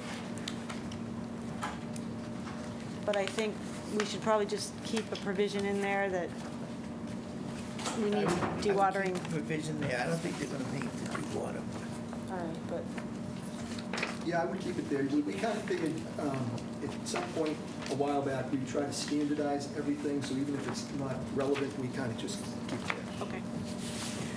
You'll notice special condition number 60, I added a material. Is that all right? That's a good idea. Yep. Is glass in there? What is the acronym for the glass, guys? G? I don't know. What's the fill that, the glass fill that they put in? Second process class, RPG. RPG, so glass or RPG. And RCA is recycled concrete aggregate. Yep, it's got concrete in there. Yeah. So, Okay. RCA is the. I would use both I terms. learned a lot about RCA and pH levels in the last 2 weeks. I bet. I really, and it's amazing how actually dangerous and deadly it really is. I can tell you more later. Okay, I look forward to that. I had a good instructor.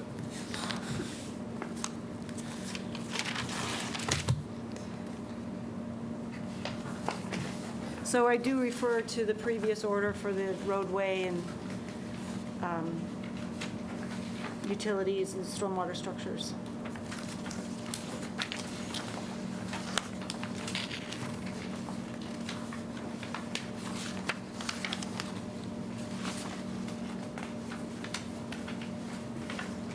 Any questions, Joe?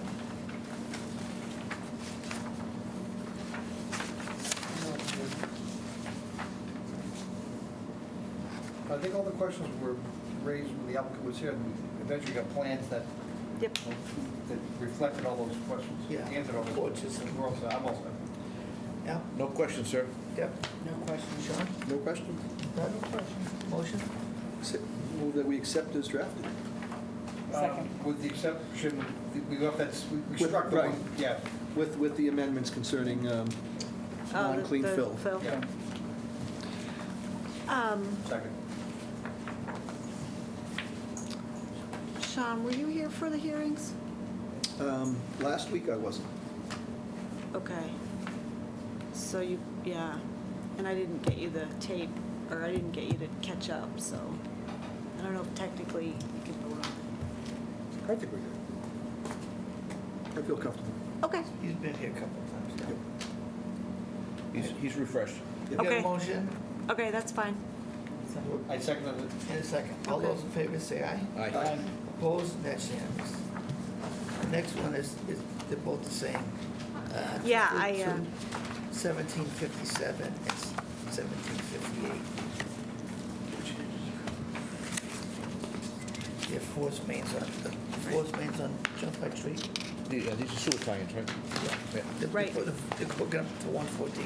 So, Beautiful. special condition number 44. I didn't know if we wanted to call out a specific caliper size that we want to save for trees. I mean, some saplings are going to have to come down, but, you know, at what point do we want to try to?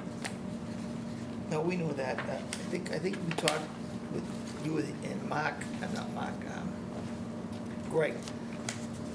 We were gonna set up a line Okay. ahead of time for pre-construction. Yeah. So, I mean, we know some saplings are gonna go.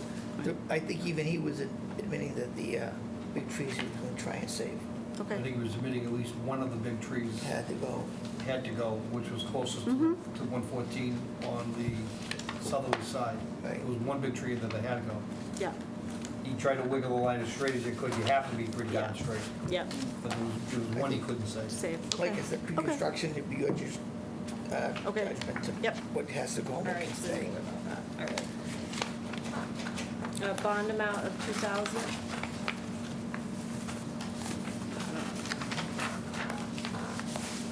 Yeah, it wasn't up that much.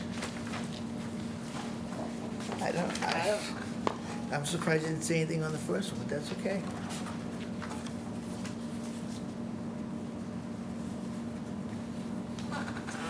So the, marking the edge of the no disturb zone every 40 feet? All right, That sounds reasonable. big long stretch. Any questions, Joe? No questions. Al? No question, sir. All set. Sean? No, thank you. Motion? Motion to accept as drafted Second. and/or amended, I don't think there is Covering everything. just in case there was an amendment that I missed. Cover it all. All those in favor say aye. I'll second them all. Second all. All those in favor say aye. Aye. Opposed? And that's unanimous. Okay. I know it says she has adjournment, but we have a couple of, did you want, about the bonds? Yeah. So Ian, before we do that, so Yes. just generally speaking, will you modify that provision concerning clean fill I was- perpetually going forward? Yes. Put that on the, language? Yes. make that boilerplate. I will make that boilerplate, Yep, absolutely. thanks. Yep. Do you need this plan? Okay. No. let's see. All right. So just a couple I need one, too. of things. We have Get a roll. all the rest somewhere. You do. Grab one. All right. I'll get one. So the Avalon project, I just want to make sure everyone is aware, Doug is going to have to recuse himself. He's in the butter. So we just have to keep an eye on quorum issues. That's all for that. Lots of public interest, lots of opposition. Planning board had about 150 people at their hearing last night. So, Are you going to move the location? well, that was my next question, and Well, the fortunate thing is we deal with the wetland. I know the critters. Wetland issues and Yes. the wetland science of it, so, the things that most neighbors are gonna be worried about.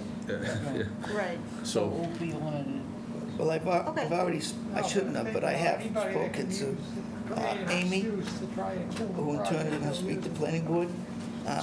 While you were interrogating Osgood Street, I was reading the application for Avalon. They want to fill in 3,800 square feet of wetlands. Fill. if it's a limited project, they can go up to 5,000. And then there was another. Well, they're coming under a limited project for If they're proposing, resource restoration. but if it's a limited project and it's a 40B, It's not a 40B. It's not a 40B. okay, hold on. So So if it's a limited bylaw, project, if it's a limited project, you can fill up to 5,000 square feet. No, I don't see Under how the it's a state law, limited project. not under our bylaw. No. Not under our bylaw. If it's not a limited project, they abide by our bylaw. I read it last, See, the I mean, thing- if it's a limited project. they're looking for about No, it isn't. at least 3 waivers. Oh, really? Especially. It's a Well, market they want to rate. build, Well, they let's want to not- build in the Wait, 25. I have an open mind. We should actually really stop talking Yeah, about it. I agree. This matter's not Honestly, open we in really front of need us. to- the only 2 questions I had was, Doug can't vote, quorum, let's Yep. keep an eye on Right. that. Yeah.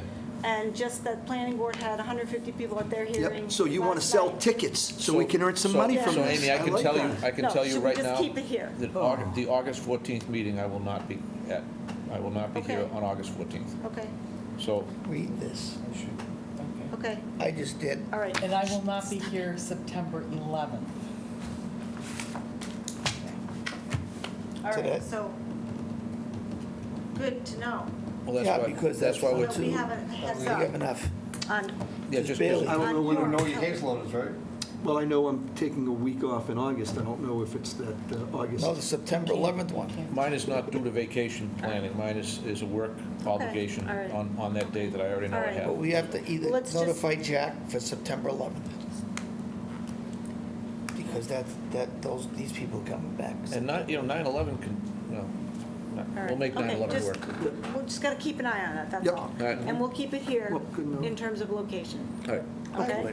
I would. Where did the planning board meet? They packed They, into this room? they went to the senior center.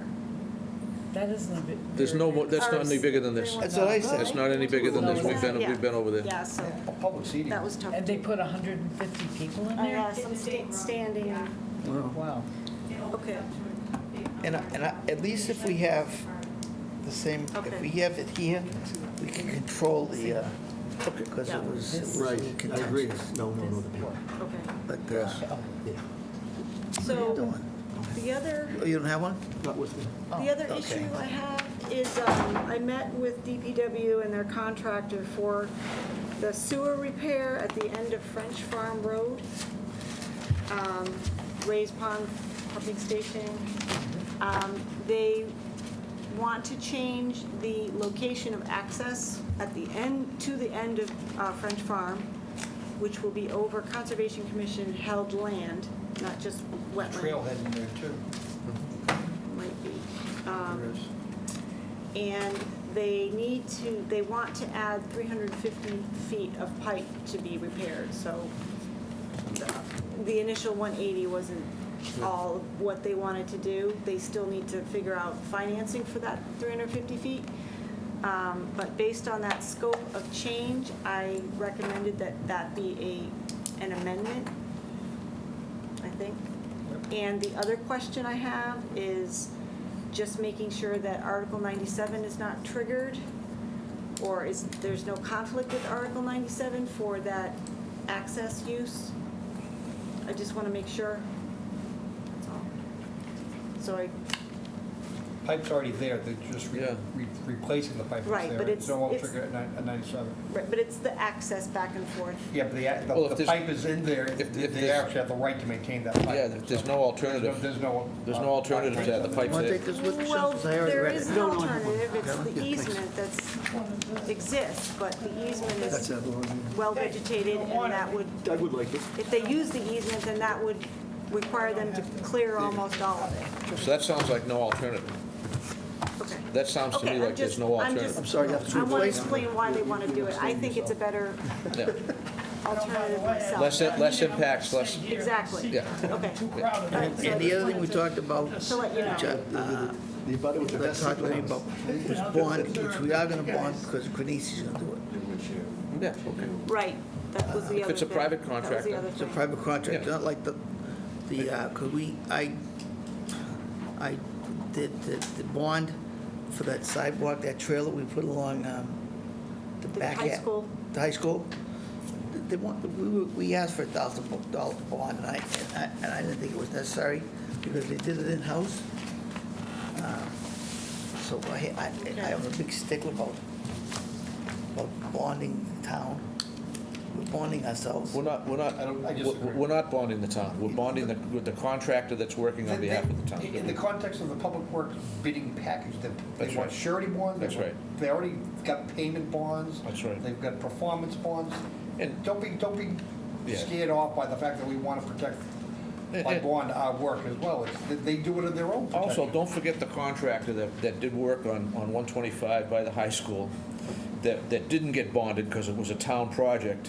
And skating. And he skated. He took off Yeah, in well, the that's- middle of the job, the and there project- was no recall because we hadn't received any Okay. performance bond, so.